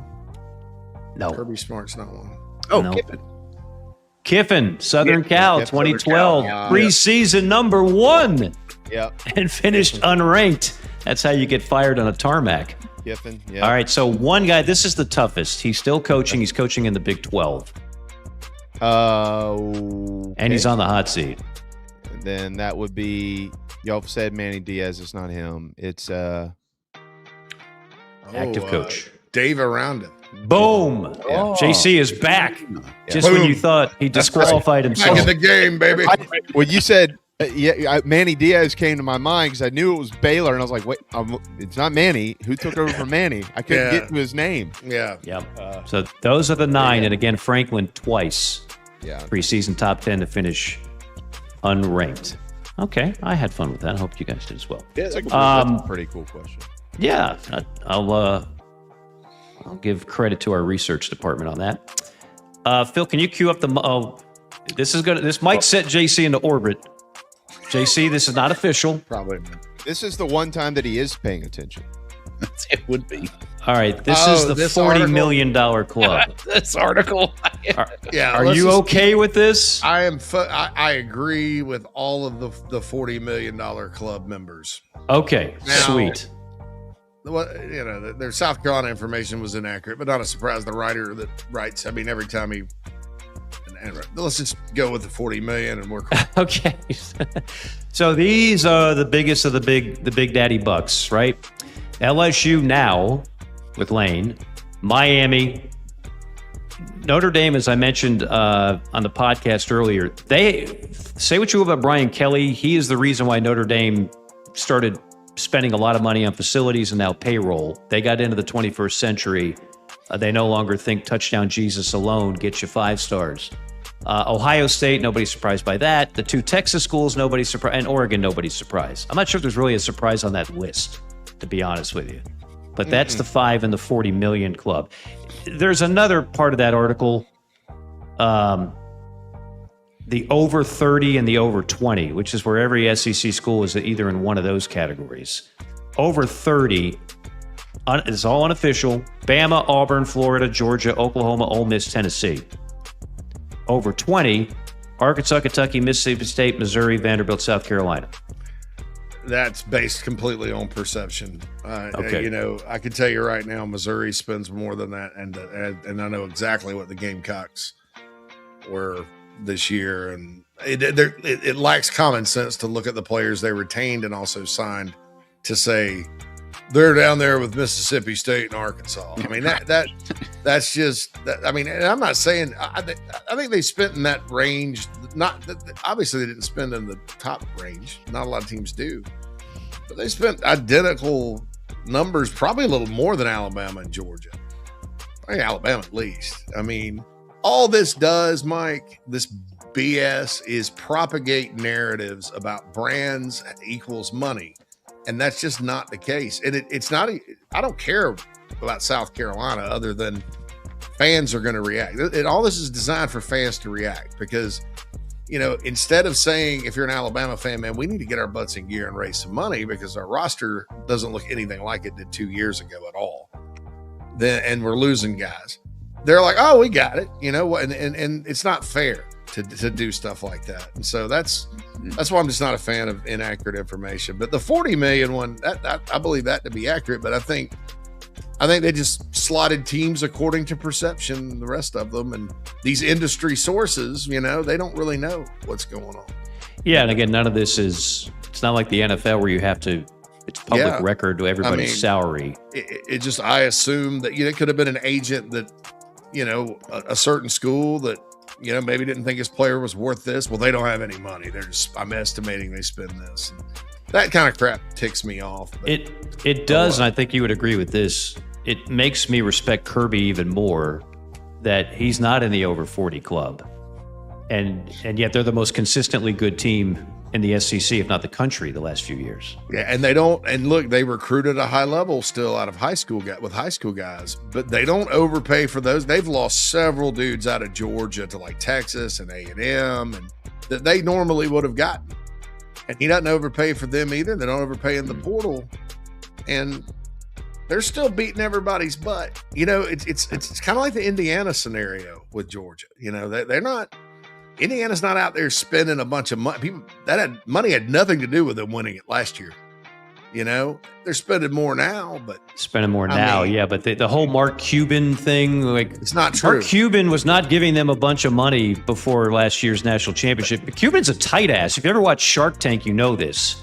Yeah, he's the ultimate tight ass. Well, and the other thing is, most of their guys came from James Madison. Nobody wanted 5 them. Starters came from JMU. There and was then Mendoza, no market for those guys. Exactly. And a lot of teams could have had Fernando Mendoza in the portal. A lot of teams could have had Fernando. Yeah, definitely. It's not like he just had this bidding war like the guys at Miami have been getting, where they truly do have 40 million plus. All right, just a homegrown, you just mentioned this, kind of dovetails nicely into homegrown talent. This from CBS Sports. The conference's percentage of homegrown talent. Number 1 on the list is the Pac. Number 2 on the list is the Big 12. And then you go American, MAC. What about the Power 4, not the Big 12? The SEC is at 34.8. The ACC is 30.6. The Big 10, the lowest number of homegrown talent per Power 4 at 30.3. Not surprising, right? What homegrown talent, what is that? Is that high school guys on their recruits? roster? Well, I would think that includes portal too, but maybe I'm overthinking so it's that. Geography, because they're using the term homegrown now to just describe guys you recruit out of high school, no matter where they're from. But this is like my thing, like geography, right? Yes, like where they're from originally. Yes, That's very interesting. So I wonder wonder where the SEC footprint is that they're defining. That's so when I say homegrown, I mean the state. For example, South Carolina would be the percentage of kids from the state of South Carolina. Okay, so just how many guys from your state? Not region, just the state. That's that's very interesting. And the Pac-12 teams do load up on California guys. I mean, right. They're dumb not to. Would That's make very sense. interesting. Yeah, I like that. And I bet that with the number of teams in Texas that the Big 12 has, that they're very Texas heavy rosters still. Sure. Yeah, that's very interesting. I mean, those numbers, I like that. That's actually something on CBS I'm going to go read. And the number one on that list, by the way, for SEC is Georgia has the most kids from their own state on their roster. In terms of the most talent-rich states, it's the usual, right? It's Florida, Texas, California. Georgia, Florida, Texas, California. Yeah, same old Ohio is up there too. Ohio, once you get past the premier ones, Ohio's right there as well. Finally, there are, technically speaking, still a handful of quarterback battles. According to John Talty, this is where he sees. I agree with all of these. It's the same five we talked about a week or two ago. Florida, Aaron Philo. Tennessee, I think the freshman Faison Brennan's going to win it. The true freshman, not the red shirt. He's a 5-star. Bama, I still think Keelan Russell starts the majority of their games. Jared Curtis for Vanderbilt, the 5-star. They don't get many 5-star quarterbacks. Just start the kid. And Arkansas, KJ Jackson. Pretty much everybody else knows who their QB is going to be. So, all right, that'll do it for the JT's Kia Drive Around the SEC. Rocket Man, take us out.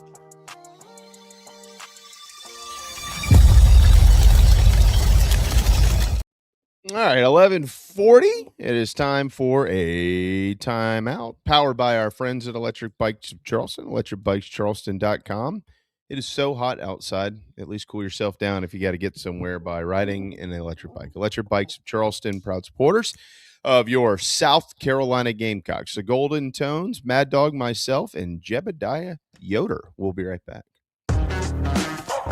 Gamecock Traditions is your Nike superstore and your home for anything and everything with a South Carolina logo. Visit us in the Midlands and order online at GamecockTraditions.com. Go Gamecocks! The State Farm Personal Price Plan helps you create an affordable price just for you. Contact local agent Gary Patterson for your personal price plan today. Walk me through the toughest case or situation we've had to handle without names or locations. Just what was the toughest situation? The hardest one was there was an individual that defended themselves in their home and they're still criminally charged. And there was evidence that they were, being sought after for something that they weren't technically involved in. And they're being charged criminally because they defended themselves inside of their own home for doing what was right and what we believe at Right to Bear to be a human right. TheBigSpur.com, now part of On3. Join for just $1 today. When you buy and sell your sports and fitness gear at Play It Again Sports, you support a local business. We pay our customers for their quality used sports and fitness gear and resell it, recycling it back into your community. Support local, score savings. Palm Casual Patio Furniture presents our coverage of South Carolina football. Visit palmcasual.com today. Make your outdoor space the best it can be. Go Gamecocks. The State Farm Personal Price Plan helps you create an affordable price just for you. Contact local agent Gary Patterson for your personal price plan today. A really common fear in a workman's compensation case is what's going to happen to my job if I report this injury? And my answer to that is you still need to report your injury. I'm dealing directly with the insurance company, and the insurance company is going to treat you like a file number. So let me make sure that doesn't happen to you. Let me get involved in your workman's compensation case.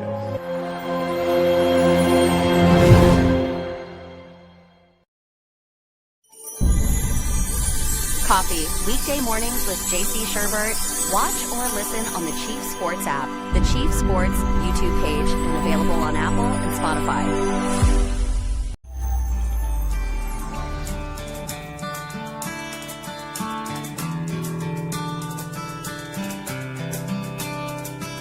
You're tuned into Inside the Gamecocks, presented by the West Law Firm and Resto Pros of the Midlands.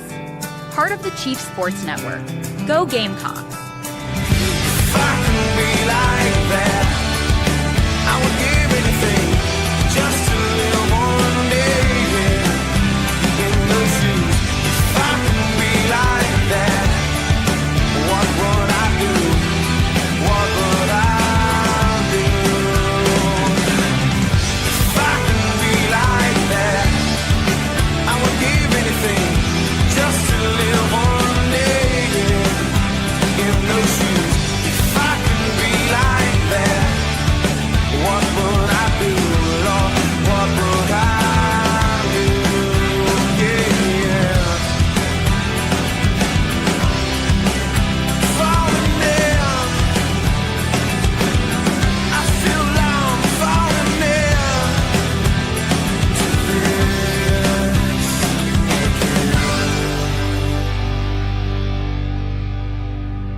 Where would you say he is in the process of kind of being able to be that coach on the field, that field general, the extension of your offensive coordinator?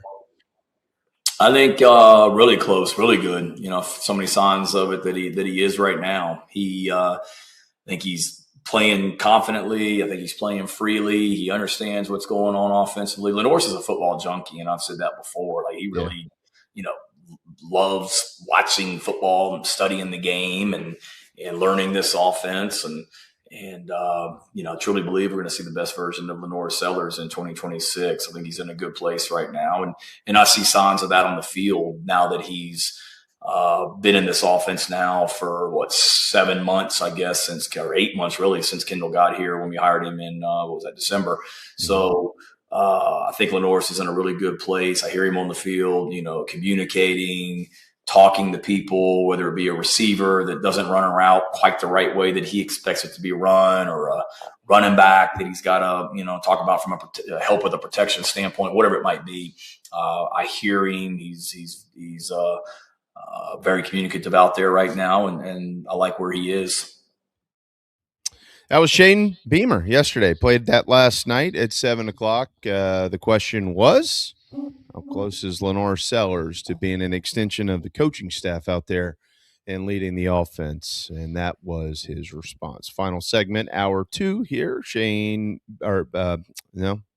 not Shane Beamer. That's Jebediah Yoder. I didn't even notice how you had shaved your beard. Mike Morgan and Mad Dog. I thought C. Everett Coop was I just sent Mad Dog a picture that my wife generated on AI, I guess. You look like you're either about to try to sell us a shoe pie or you're going to drive to Washington to get in an argument with the Lincoln Memorial. I have yet one of those two is going to. I'll tell you. I mean, today. God. So I've got this beard. So I go get the beard like professionally trimmed, and it's been out of control. So this morning I'm like, I'm tired of this right here. So I just kind of did that. And I get in the car, and we would go on for a while. She's like, "What's up?" And finally she's like, "What's up with the Amish beard?" Yeah. I said, I'm gonna go make some butter. I'm gonna churn some. And I said, I'm gonna go make some cheese, make some goat cream. And I got out in the car and I said really loud to embarrass her, and some MF and butter. I said, I didn't say MF. I mean, she literally said, "Hey, and no one's going to comment about my husband looks like Jebediah Yoder just selling goat cheese over there." Nothing. I was like, "Oh, I didn't think about that." Phil, can we play Amish Paradise? My brother Ezekiel queued up, right? I saw Jamie laughing uncontrollably over there, and I was like, I wonder what he's laughing at. Over at you, and I thought, and I even looked in the camera. I said, "I have something on my nose or something," and it's like, no. I wonder what he's surprised. Like, probably just nothing. Then he hit me with the Jebediah Yoder at the end. I was like, I know who he's been talking to. Yeah. Now you know what you can do for Halloween this year. Were you concerned when you kept that little kid tried to keep him safe when you brought in a police officer in Harrison Ford and the witness. And you had dirty cops coming after you as you were raising barns and drinking fresh lemonade. Was that a concern for you in that? I don't. Yeah, I'd probably be more like that. That's funny. Mike's talking about The Witness, by the way, a movie from Witness, really great movie. It's a dimer for those that want to give it a shot. Witness, yeah, not The Witness, but what's that movie with the M. Night Shyamalan, The Village or whatever? Remember, it was like an Amish thing. Yeah. It was like and Kingpin had the Amish bowler. Yeah, Randy Quaid. That's my famous favorite Amish character. Tim Allen and Kirstie Alley were in an Amish movie too. Yes, it was. They had to move out to Amish country. Yeah. By the way, as a Chicagoan for however much limited time you have there, I'm guessing none of the panel has seen this movie, but it is if you want to talk about great romantic comedies, which they don't make much of anymore, it's the 40-year anniversary of About Last Night with Rob Lowe, and I mean a stunning young pre-surgery Demi Moore. And yes, there is full-fledged nudity throughout, but Jim Belushi is hilarious. It's got all the missing ingredients you want. You'll thank me later. I know we have a lot of younger people that probably have never heard of this movie. They did a remix, which was like the black version. I never saw that. It was just the same story, but an all-black cast. It's kind of become a popular thing to do now. This is the OG, and it is hilarious, and I can't stress this enough. Did I mention Demi Moore is stunning? Trust me when I tell you she is stunning. I will put that on the to-do list over the next 6 It's on weeks. Netflix. Free Netflix. It's my gift to you, the prestigious panel here. I was actually watching a documentary last night on Hurricane Helene from Burnsville, North Carolina, and I was just, yeah, less than 2 years ago all that happened. It was crazy. So what, JC? What'd you take away there from Coach Beamer's response to that question? I think in progress, and it's not surprising based on our scrimmage feedback and intel. I do think that's a key to the season. I also think it's one scrimmage, and we don't need to, start proclaiming hosannas. But what do you mean? Is that? Oh no, that I wasn't. I didn't. That wasn't real. It was just a general question. It wasn't really about the scrimmage. Just when he's on the field directing traffic out there, what's he doing? What he said aligned. I'm sorry, I should clear that. What he said aligned with what we heard about his performance in the scrimmage. Gotcha. And it was it wasn't a scrimmage specific question, obviously. And ironically, after I dropped my wife off in my horse and buggy at work, I had it on the boom box or whatever, and I heard you talk about that. It's a very good question, a very good answer. I think that's good. I think kind of like what I've been harping on. Simplistic is better. I mean, we all sometimes we don't look at Clemson like we should around here because they're Clemson. Yeah, Clemson won 2 national championships and whatever with a high school offense scheme wise that was passed down to a position coach to call. Mm-hmm. Okay, that's the Clemson offense. It's very. I mean, they were one of the first ones to have the emojis on the poster board and all that. Very simple to learn. And you saw what Deshaun Watson was able to do in that offense. And I just think the simpler it is to learn, and then the more complex it is to dissect, i.e., you don't give them enough time, the more effective it is. But as far as Lenoris goes, we haven't really seen him master an offense, right? Right. The first year he was learning under Dowell Loggins. I think he got better and better and better at it as the year went on. Last year, I don't think he ever was comfortable. Quarterbacks play their best when they're comfortable. Lenore Sellers is like that times 2.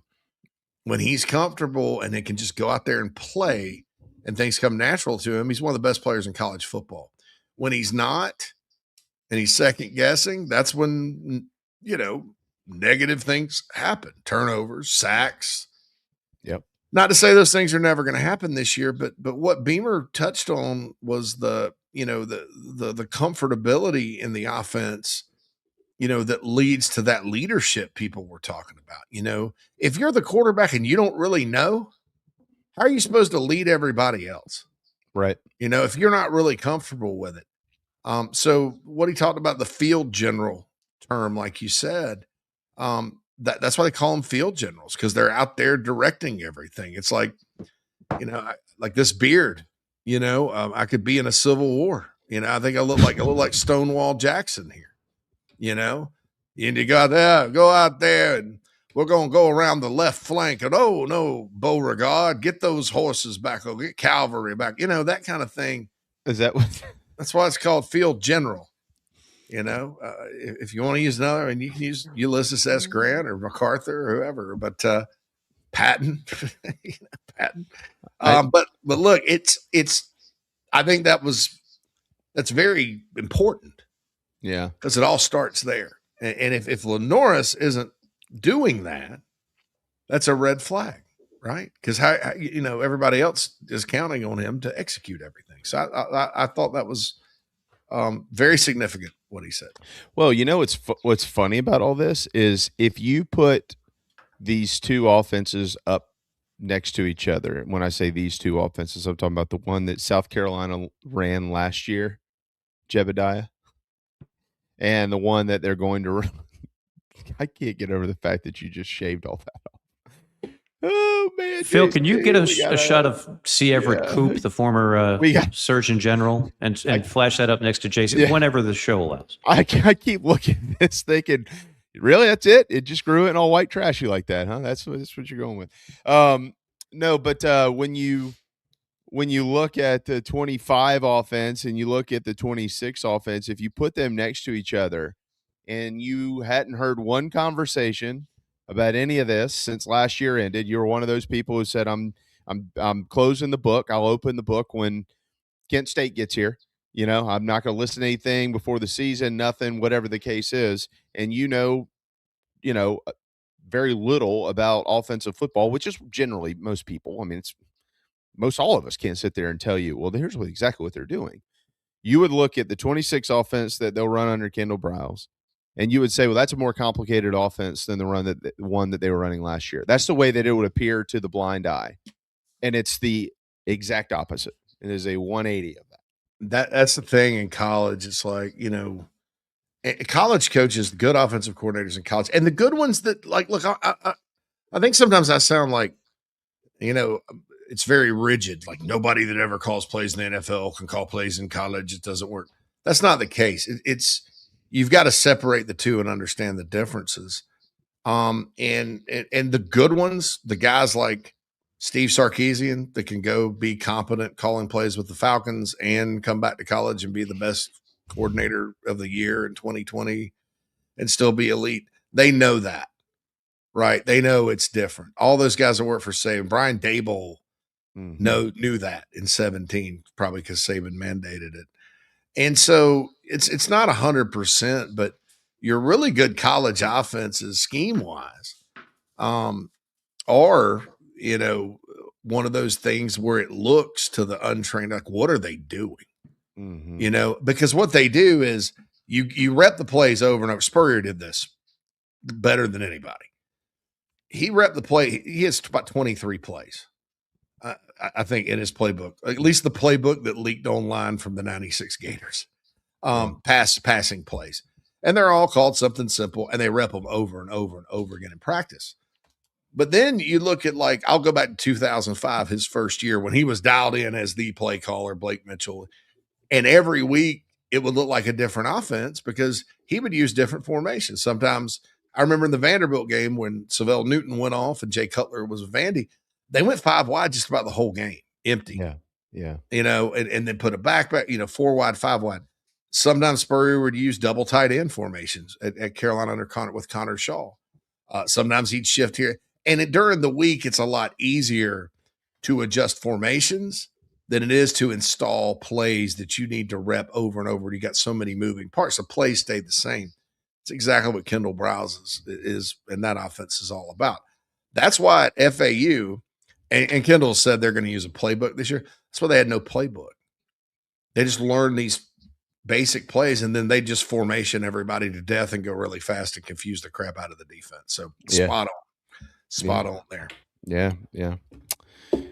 We're getting closer. That is who I was referring to. That's C. Everett Koop, the I hate former. you guys. Put it up there one more time, Phil. For those that didn't catch it, this guy was he made this look famous, and he was not Amish.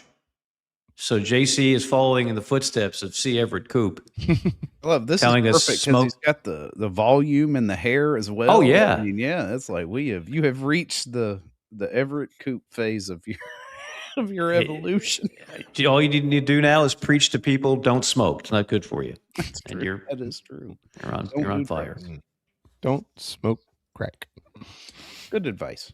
All right. Well, that's it. That's all she wrote. It's noon, and that means we get to ease on out of here. You gentlemen get to row the boat from here.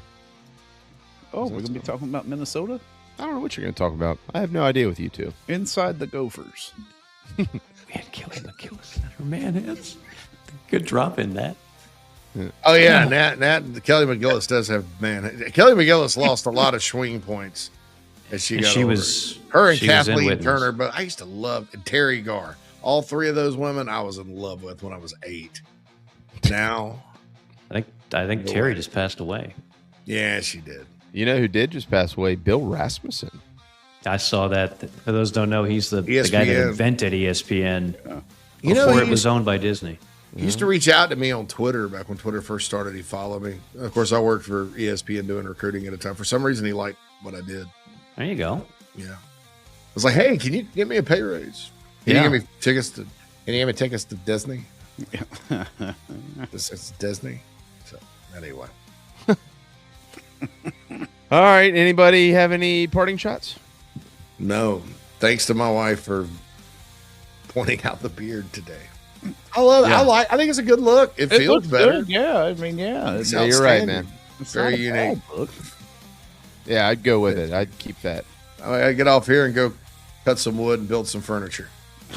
It'll be high quality. You'll pay a premium for it, but it will never break. Obscure beard, no mustache look. Jaws 2, the guy that flew in the chopper, tried to save the kids, and then the shark came up and bit the helicopter and eventually ate him alive, whole. One of the most realistic moments in cinema. One of those realistic moments in cinema. He went with now his was darker. He went with the no stash beard look. All I have is the Amish, C. Everett Koop, and the helicopter guy in Jaws 2. That's just off the top of the dome that sported that look and did very well with it. I like it. Yeah. The ladies of my generation used to always say Jeremy Piven, and the ladies of maybe a generation older would tell me that I looked like a young Billy Joel. And then I went and Googled young Billy Joel.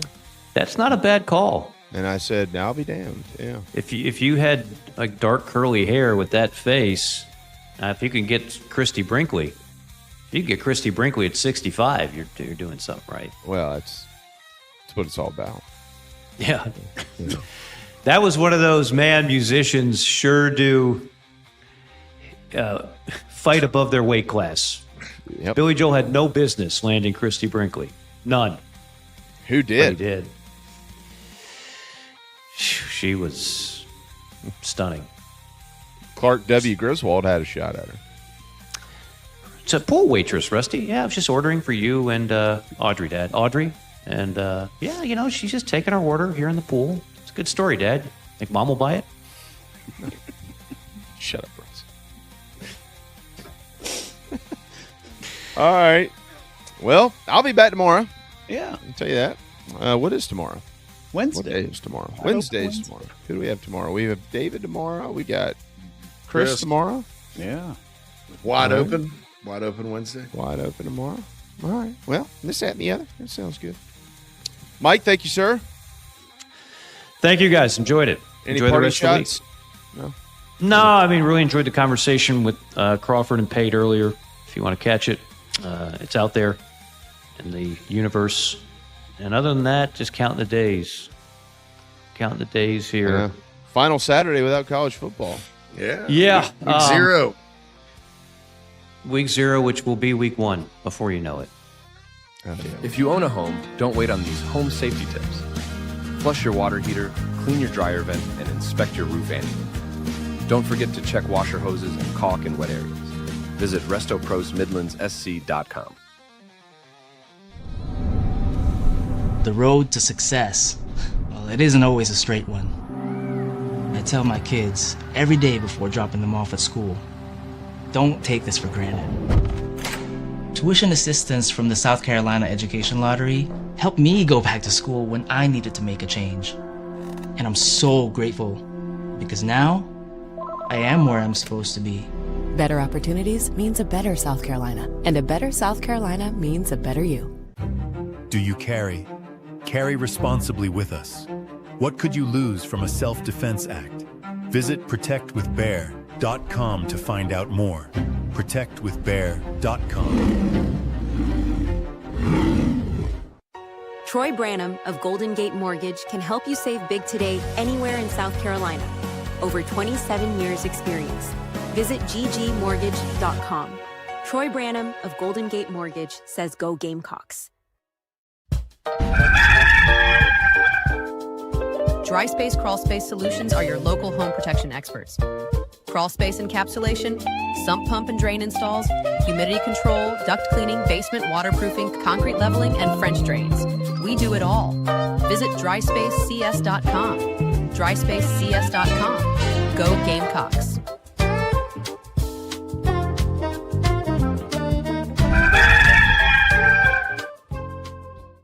If you have experienced water damage, storm damage, fire or smoke damage, or need mold remediation, you need Resto Pros of the Midlands. Visit RestoProsMidlandsSC.com and go Gamecocks. Subscribe to FourQuarterFriday.com. High school sports coverage in South Carolina. Part of Rivals on 3. And the Chief Sports Network.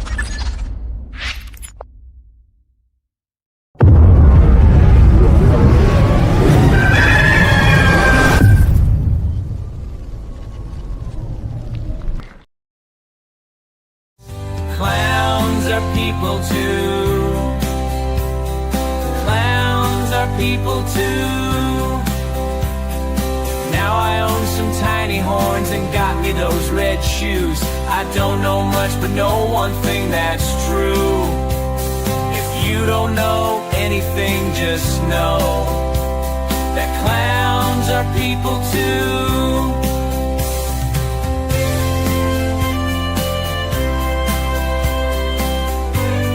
Now back to the clowns on the Chief Sports Network. Welcome in, everybody. It is Inside the Gamecocks, the show here. We are firing off on a terrible Tuesday. It is I, Mad Dog Mullinax, and with me, as always, I got so distracted by my beard. JC Sherbert, Brooder Sherbert. I love it. Was it like that yesterday? No, this happened this morning. Okay, I thought so. It's just out of control. I'm a little busy these days, especially like the first 3 days of this week. And so it's like the stepson and I, the oldest one, we're supposed to go get haircuts one afternoon. And it's probably going to be Wednesday before I get to that, right? And so I was just looking at the mirror, and, I do coffee in the morning. And so when my hair gets to the point where it's all screwed up, I have to like get ready to go on. I can't look like a homeless person on the camera like I used to.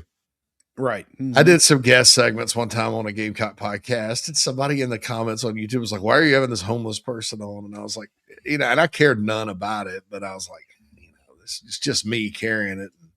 I don't want to lose any viewers. Most people just listen, but I don't want to lose any viewers because my hair looks like butt. But so I got up and I was like, I got to fix this. And so I trimmed it up a little bit, and I don't really like mustache because I sit there and do this all day. Yeah, I don't like it. Feels either. unnatural. Drives me insane. I've never been a mustache guy except one time. Phil's wife called me out at college. I don't know if I was hungover or what, but I had a half a mustache. Oh, like one half, right? Like just not a Hitler looking mustache or anything like that, but it was like middle of nose over.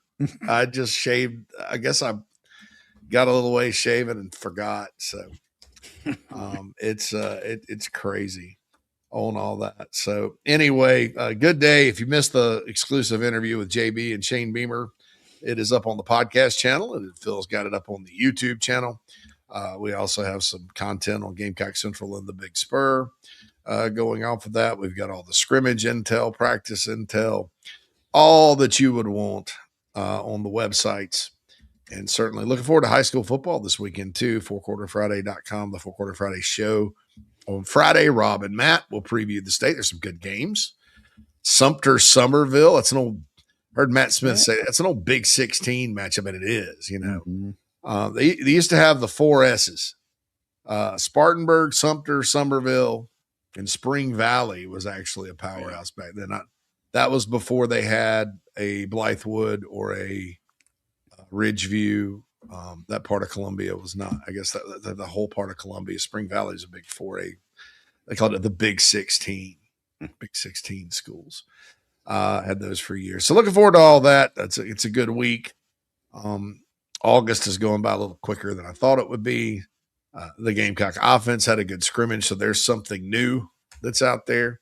The O-line had a good scrimmage. I mean, especially when you're talking about by comparison, Phil. Right. Mm-hmm. You know, and there's been good offensive lines around here that have gotten their tail whipped in first scrimmages. Like tail whipped. Like bad. Like so bad, maybe we heard how bad it was and didn't even talk about it. You know, just because it was that bad and you didn't want to overreact with a scrimmage. You don't want to overreact positively either.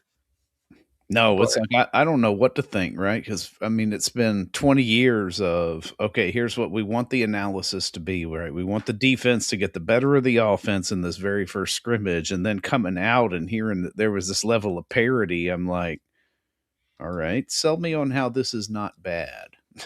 Yeah, and yeah, you ask about the defense. Now, look, do I think? You know, you always have kind of subtle concerns, you know, and one thing I've learned through the years as I've gotten old and grown an Amish beard is that when you get into trouble, when you're not just the Gamecocks, when you start talking about other schools or anybody, when you assume and you don't really think when you're going by position and talking about performance, there's a higher percentage chance you'll get burned. Yeah. Right. Mm-hmm. You know, that's why it drives me crazy. People that just look at the depth chart and look at the returning starters and anoint teams or not, you know, you got to kind of really look at it. And so there's some subtle things out there. Okay. So my question would be, and I was told absolutely the defense is going to be fine. Yeah. Not fine, but actually really good. So my question, you know, but the pass rush. Let's talk about pass rush. Now, there's all kinds of nuance and context and caveats with this. First of all, without seeing the tape of the scrimmage, and I'm not going to get the tape of the scrimmage. No. It's the one thing we have heard about this offense is it's designed to get the ball out of Lenore's hands fast. So sometimes when you play teams, Clemson did this to Carolina in 2024 up there. If you notice, Kay Klubnik just got it and chunked it. And Carolina had a hard time sacking him, not pressuring him, but sacking him. Mm-hmm. It's kind of like a keep away type of system that teams use when they're deficient on the O-line. That's not really Kendall Browse, and you know you're not going to see the Garrett Riley or whatever that was offense that day. But right. there's things built into it to alleviate pressure off your O-line. One of them is getting the ball out quick. So you don't know sack-wise if that was it. But, you know, what you want is for the defensive line to affect the passer, you know, pass rush-wise. So there's that part of it. So you kind of think, well, you know, we heard a lot about Caleb Herring having a good spring, and a lot of it was, you know, my primary concern because of Caleb Herring's slender build You know, said people asking me if he plays wide receivers. Well, a guy like that against the run, you gotta play well against the run. But you heard here he held up in practice at least against the run. But what about pass rush? And then Anthony Addison, good pass rusher in high school, is unproven. We believe Julian Walker will be able to rush the passer. We think George Wilson is a guy that can rush the passer, but we haven't seen it. We know Dylan Stewart can rush the passer, and he can also allow other people to get favorable matchups so they can rush the passer. But Dylan Stewart didn't play. So little things like that pop up, right? And you're like, I don't know.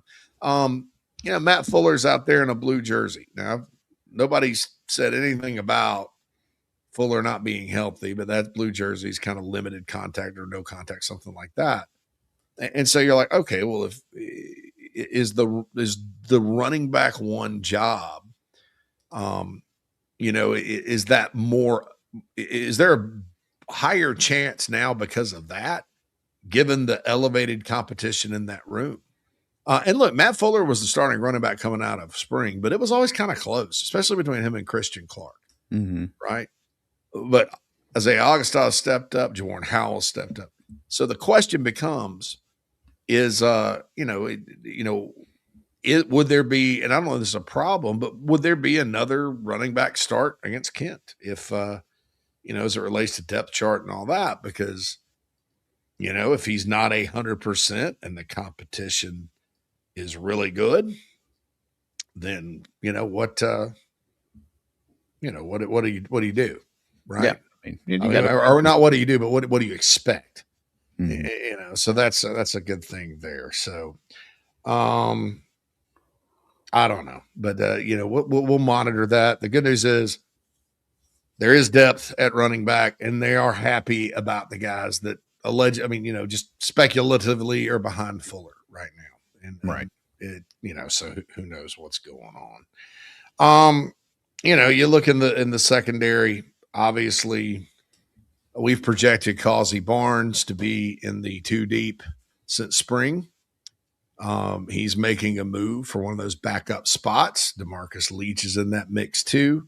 I don't know which one will be the third corner, right? And which one will be the fourth. I think it's between those two, with Tristan Lewis and Jalewis Solomon still battling hard in that one. There's a war at nickel with Quaysheed Scott and Gerald Kilgore. So we projected Kilgore coming out of spring. Heading into spring, we projected Quaysheed because that's what he's recruited to do. Now, those two battled it out in the scrimmage. Gerald Kilgore's made a lot of plays during his time here. Kilgore did not have a bad scrimmage from what I'm told, but Quaysheed Scott kind of turned it up a notch, right?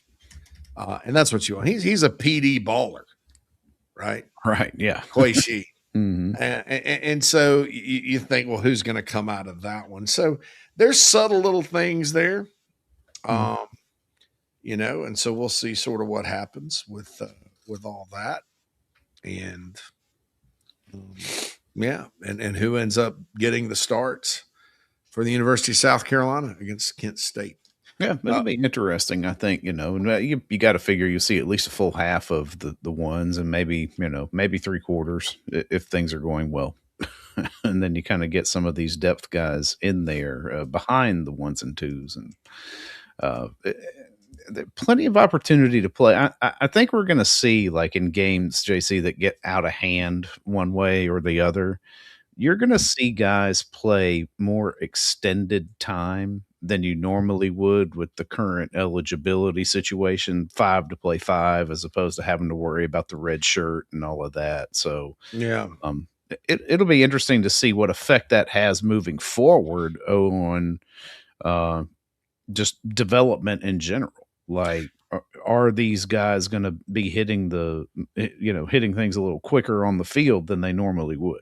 I think one reason it's the third phase of the game, special teams. In the past, when you're talking about, and look, I got a question I'll bring up, probably for another show or on the message board at some point.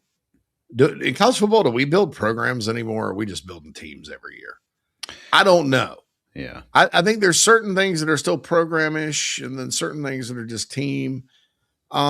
But it used to be, you're building a program, and so you're like, well, this kid, so technically he could be like our fifth corner, right? Mm-hmm. And if somebody gets hurt, we'll just not play the fourth quarter. We'll pray we don't have to play the fourth corner. Yeah. But he could be demonic on special teams as whatever, not the return guys. The return guys, but sometimes you don't trust a freshman to return the kicks either. Let's redshirt him and save him, or let's play him in 4 or less games when the new rules came out. Now, that dude can go out and play on your special teams. Yeah. And if you recruit, I'm not even saying you have to recruit all these ready-made players that are able to make an impact in year one. Surprisingly enough, Carolina's got a lot of those. Not that I didn't think these guys wouldn't be good. I'm just surprised at how fast some of them are getting on the field. And beating and not beating out, but taking snaps away from proven players in many instances. Mm-hmm. But unlike that, now you can stick those guys. Not, like I said, not finished product players, but let's take a Caden Ramsey for example. Caden Ramsey needs to put on some bulk to play tight end in this league, right? Mm-hmm. But he's 6'5", 225 as an athletic and has ball skills, as the often discussed 22 interceptions over 2 years at 1A ball in South Carolina. That's a guy. I'm not saying he will be. I'm not projecting that he will be, but he can play on special teams and you still have 5 years. Well, when you're on the field on special teams, instead of just sitting there and you practice against the starters or whatever, which also helps you if you're on the scout team, getting that game action makes you more comfortable when you finally get in, Mm-hmm. And I think, and so you don't always have to rely on, we talked about Clemson a little bit earlier. I think Clemson during their heyday and even still today, they benefit, sometimes the game will be boring. Clemson fans will be like, oh gosh, we love winning, but I wish we were playing somebody other than Boston College at 7:30 at night on Saturday.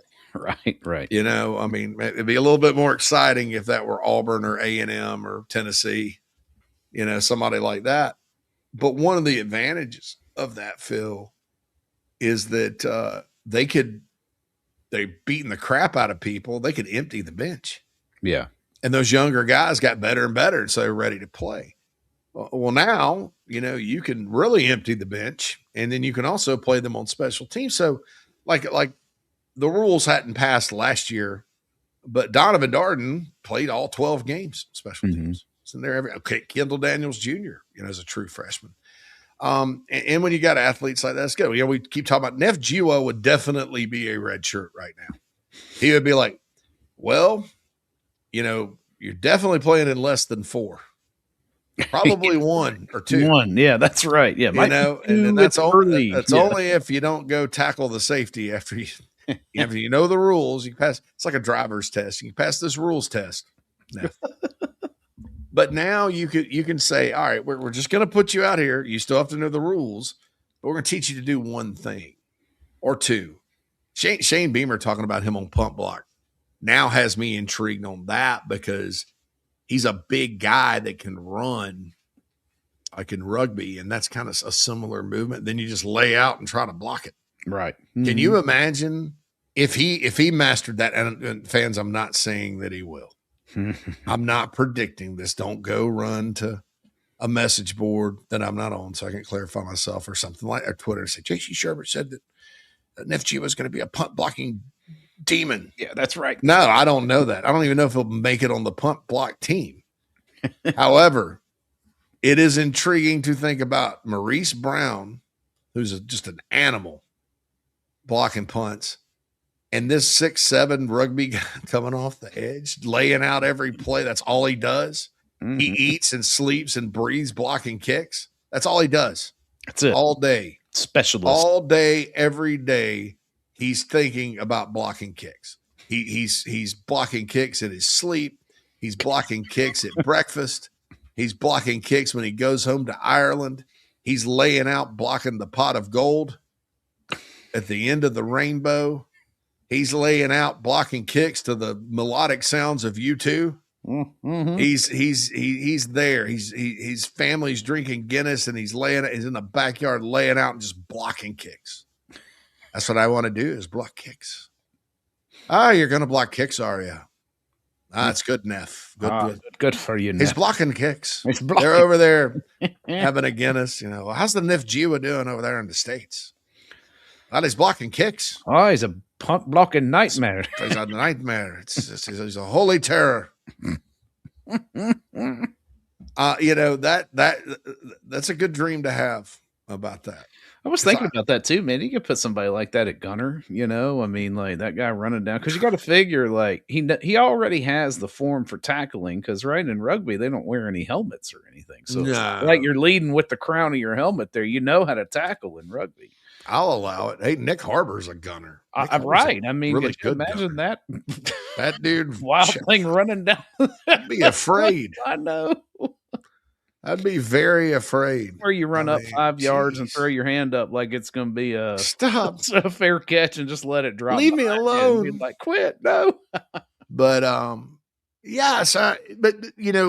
when you have a young guy like that needs to learn offense or defense, or that needs to put on weight like Ramsey, now with the new rules, you can put them out there, and then that does help them develop, because even though it's a different job, you're still on the field, you get in front of a crowd, on the grass or turf, right, against an opponent. So yeah.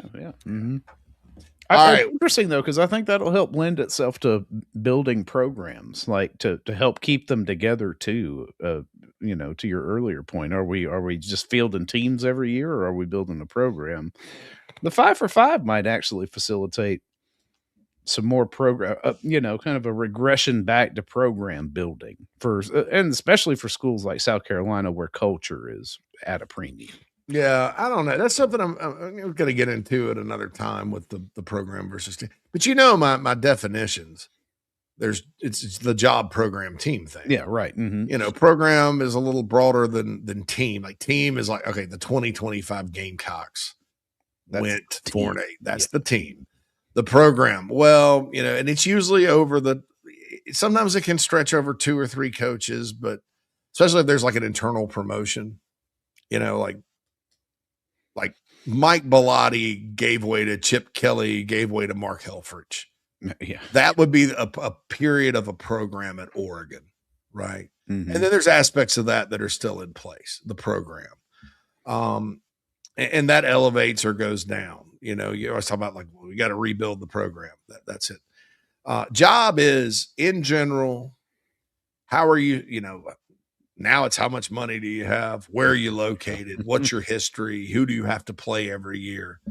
Those are the aspects of a job that coaches evaluate, and then those opinions are way different than the opinion of a program. Like Boise State, very good program, right? Boise State has very good teams. As a job, is Boise State the best job in the group of 5? Probably not. Yeah, right. No, probably not the best job. Alabama, people will disagree.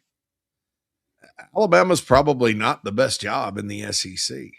That's probably LSU or Florida. Drop back up Florida. That's probably LSU, Tech. I just said something incredibly stupid. Yeah. The best jobs in the SEC are LSU and Texas. Maybe not in that order. Texas is probably 1, LSU's 2. Texas, but you know what? Who's the better program for the last 20 years, Texas or Oklahoma? True. Oklahoma. Yeah, Oklahoma, right. Oklahoma. Who has the better team? It depends on who wins in Dallas sometimes, but, some years it's Texas, some years it's Oklahoma. The job, though, every coach will tell you it's Texas. Right. Every single coach. So, and so what are we building now? I don't know. People, and I think it's something we have to adjust, because we sweat the program building stuff. Wait a minute, because we're just accustomed to it for our whole lives. Yeah, exactly. That's how college football, that's how you do it. This is how we do it. Put you together a program. All right. GameCockTraditions.com for all your Nike gear. They have some new stuff up, especially for females. Showed some of them to the wife the other day before she decided to divorce me because of my Amish beard. And she liked it. So go check it out if you're a man, for your sweetheart, if you're a woman, for your husband, if it, or not, it just doesn't matter. Hey, look, we're cool. Whoever, Right, yeah. your significant other. Go check that out. GamecockTraditions.com, brick and mortar stores, Village at Sand Hills, also out in Lexington. Gonna catch up on the McKellar Enterprises chat box right after this on the show. Subscribe to thebigspur.com, proud partners of On3.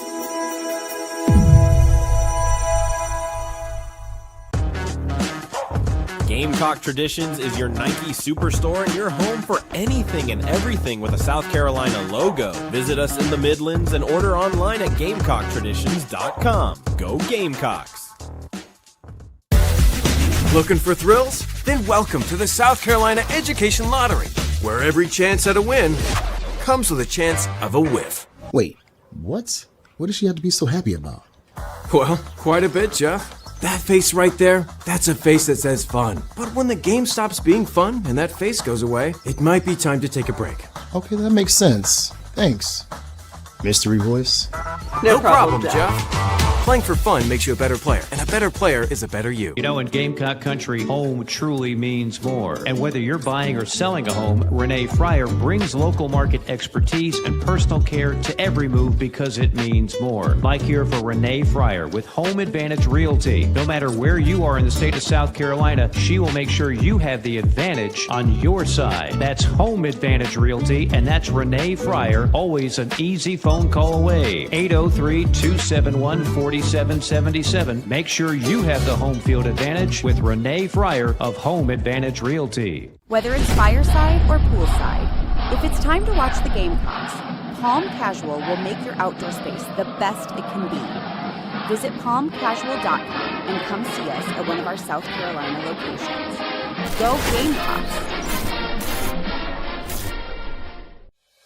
Today and every day, we celebrate our great state of South Carolina. This week, our hometown highlight takes us to the PD in Lake City, home of the great Darla Moore and our friends in Johnsonville.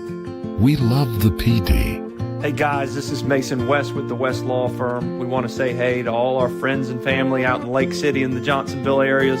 This is a great football part of the state. We can help y'all out in any way. Give us a call, 843-897-7525.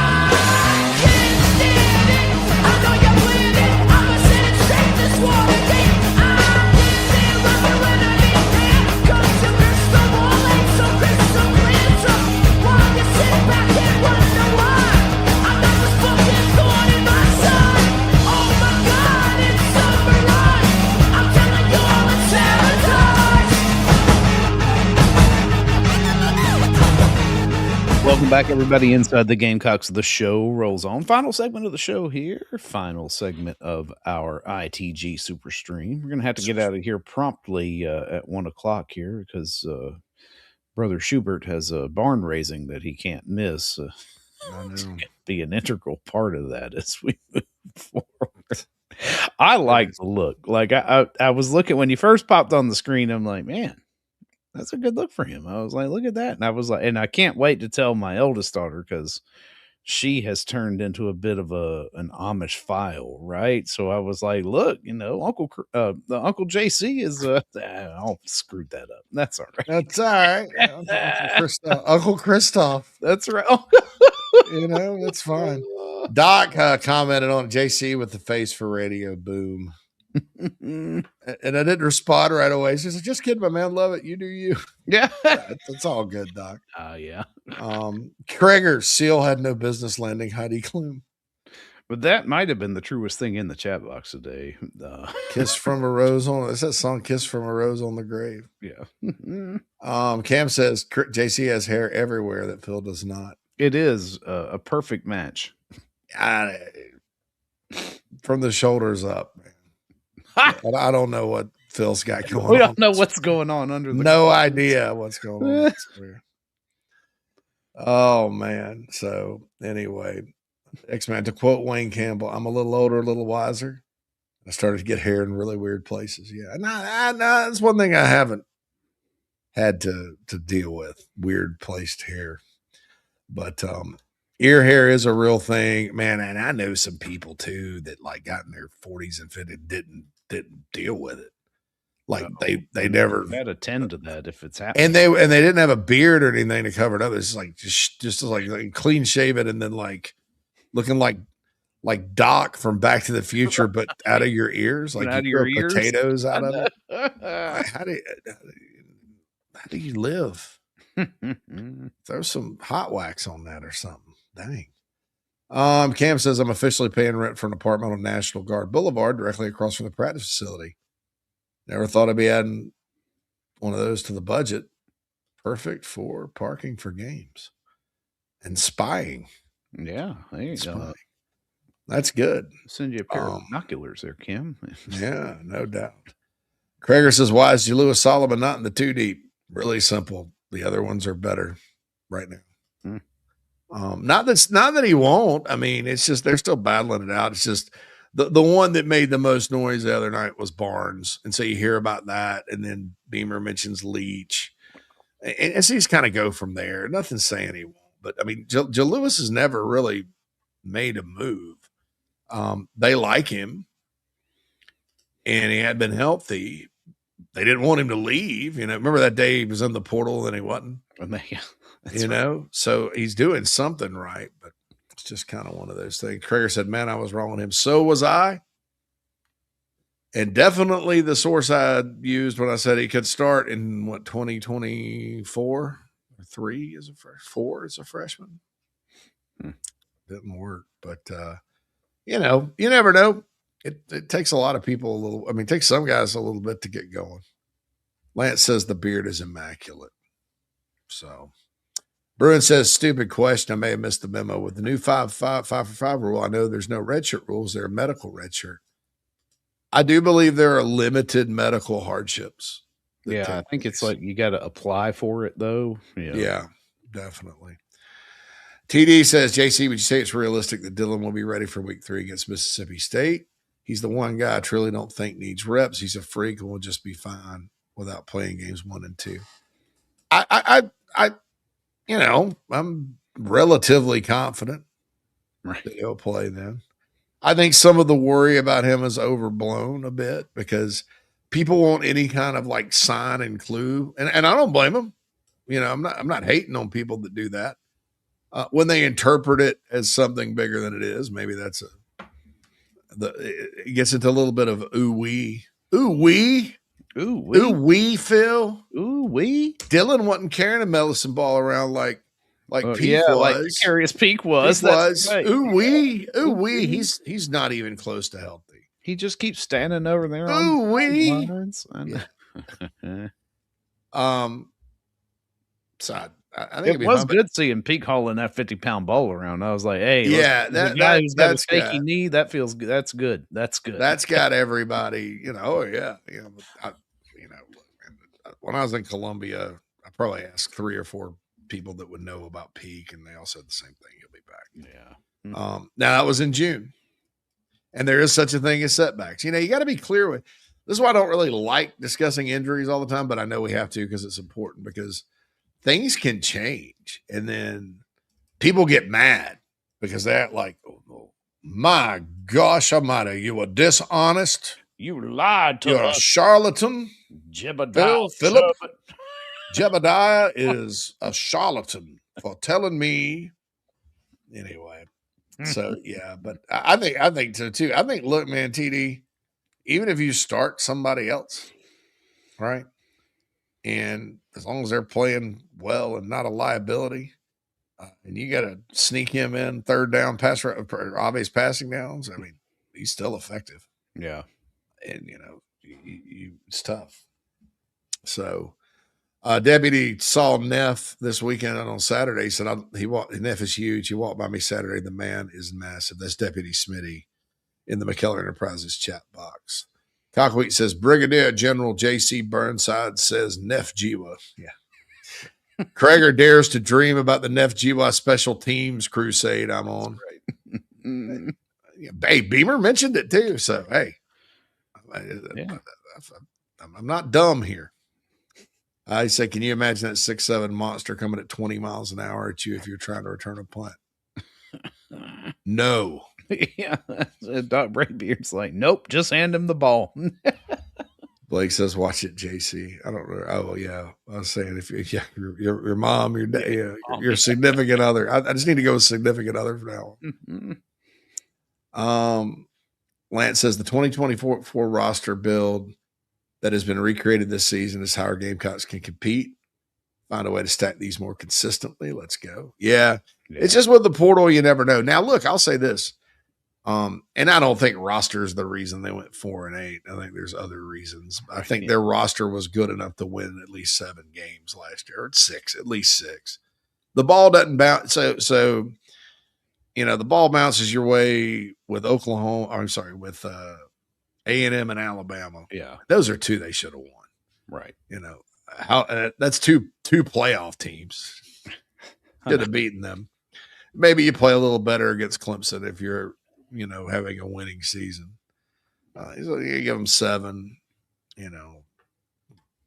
That's probably as good as that team was going to do. And the sole reason for that is everybody that was on the schedule was better than ever. A lot. Like I said, Brad Crawford picked A&M back last spring, and he changed his prediction to go 6-6. Ole Miss was supposed to take a step back because Jackson Dart was gone, right? Remember that? Did they take a step back, Philip? Yes.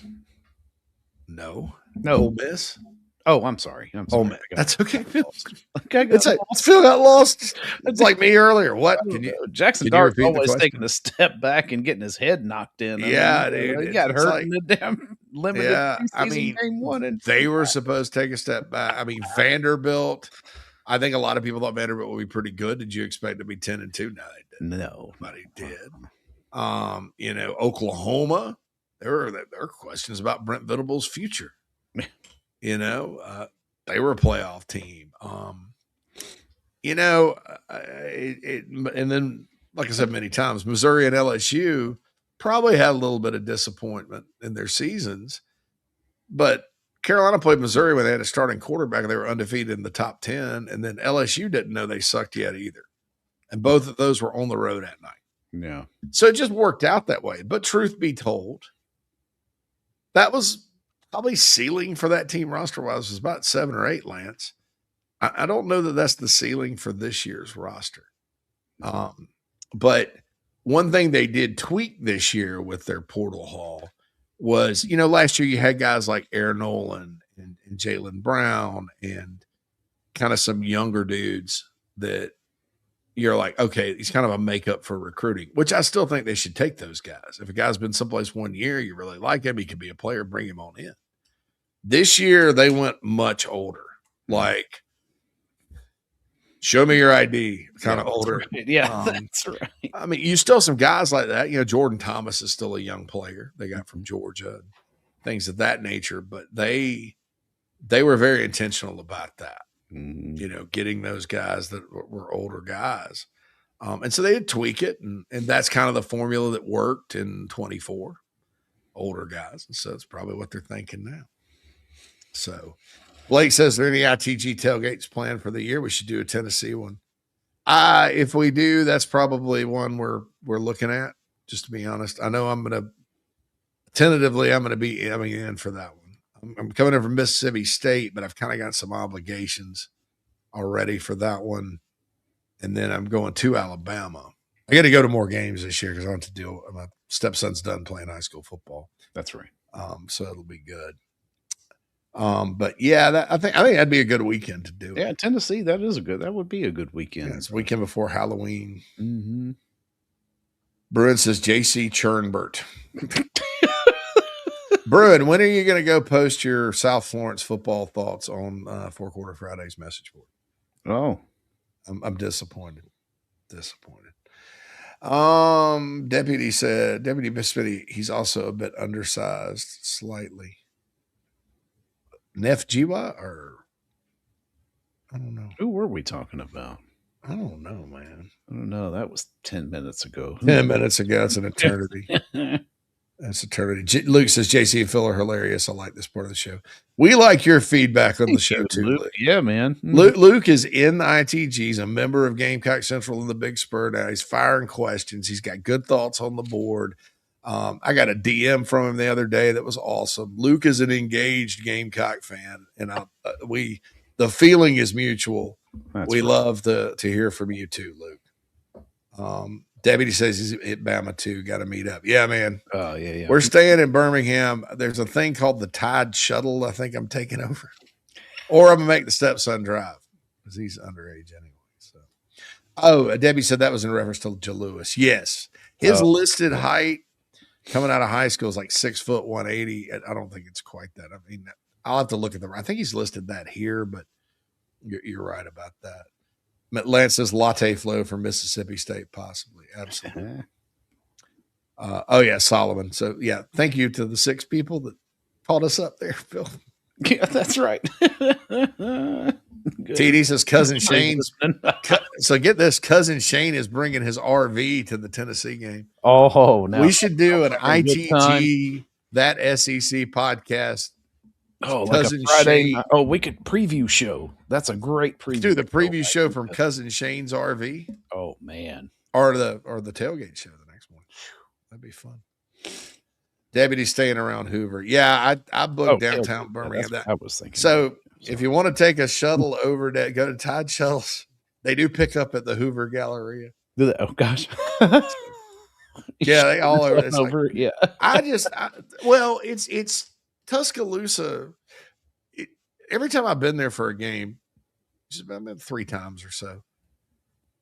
It's easy to get into, like, especially if it's a night game and you go early. I mean, we went in 2000, it was an early game. We buzzed right on in down McFarland Boulevard to the campus, parked, walked around, went to a tailgate. Yeah. It was all good. But, and then 2009, same way, got right there, went to the Bear Bryant Museum, made a day of it. Getting out of that thing is insane because they kind of have a Carolina where all the traffic goes one way, and then it's I-20 basically. It's called something. It's 459.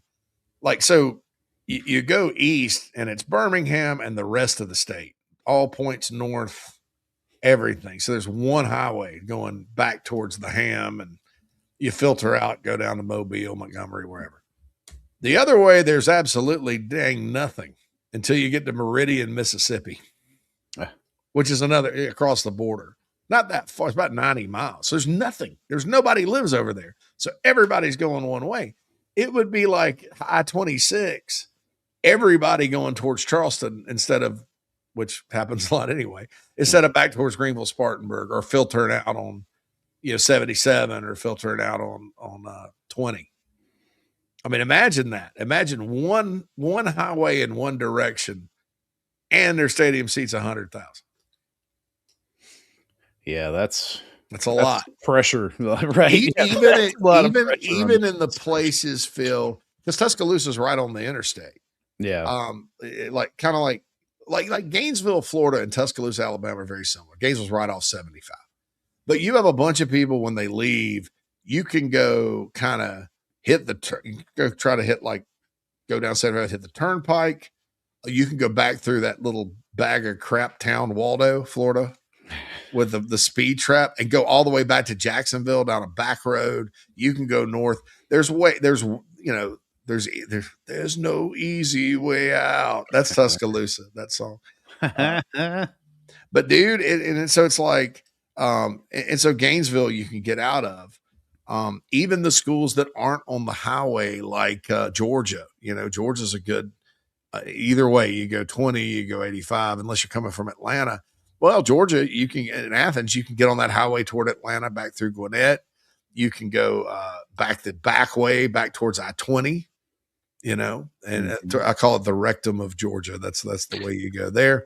You can go out Jefferson or Commerce and get to 85. Clemson, same kind of way. You can go 123. Tuscaloosa, there's just one way out. There's no easy way out. There's no easy way out. No shortcut home. It is the worst traffic I've ever been to. So the Tide Shuttle to me, it sounds fun. It sounds fun. Now I've done this before. Now, even if the stepson drives, speaking of Gainesville, I'm going to do something I did in Gainesville in 2010. It's hilarious. So we went and we parked. We didn't really tailgate for that game. Went and got so we parked at the Gainesville Mall. It was probably the most, I wasn't that old then. I was probably about 33, 34, something like that, 2010, 33. Parked at the Gainesville Mall. We're like a couple of older folks. Rolled into the food court, got us a slice of pizza from Sbarro because we came over from Jacksonville, and then took the bus. They had a Gator shuttle that took us to the swamp. So we go in there, and needless to say, the Carolina visiting section was a bit crowded. Best game for a Gamecock fan. That was one of the best games ever, dude. I mean, the visitor section at Florida is right down close to the fields. You can see everything right in that end zone. Packed in there like sardines. Just had to turn sideways. I was a bit rotund in 2010 too. Worse than I am now. Fluffier, much fluffier. A bit fluffy. And so I had to turn sideways to fit. I was like, "Hi, guy." It's like a little pose. Yes. Watch the Gamecocks survive the opening. You want to talk about bad special teams? Spurrier always had a great kicker. Always had a pretty good punter. The rest of the special teams, donkey. Pretty good when Beamer was there, and the reason for that is they always put walk-ons on the special. Put the walk-on out there. Who cares?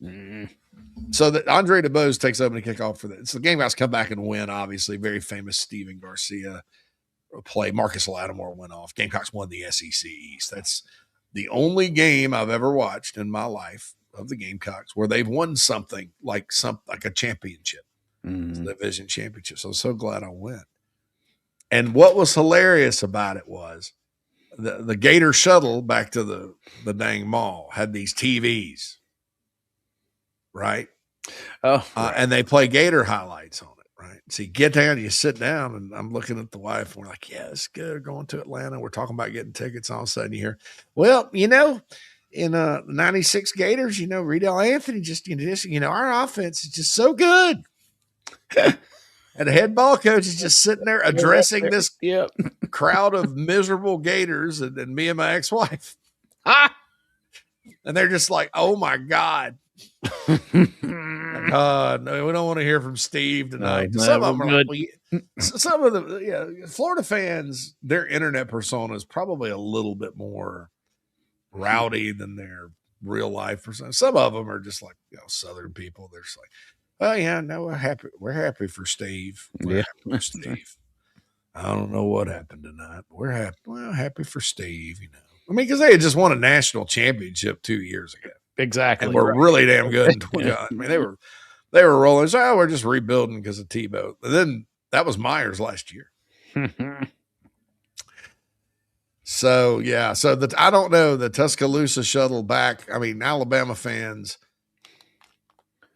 their in-person persona is a bit different than their internet in another way. I mean, on the reverse, right? Their stadium's not that rowdy, and when they lose, though, and maybe those people don't actually go to the games. You always hear about stuff happen. Paul, stuff goes down. That's the tip of the iceberg. And so safety's always going to be important. But anyway.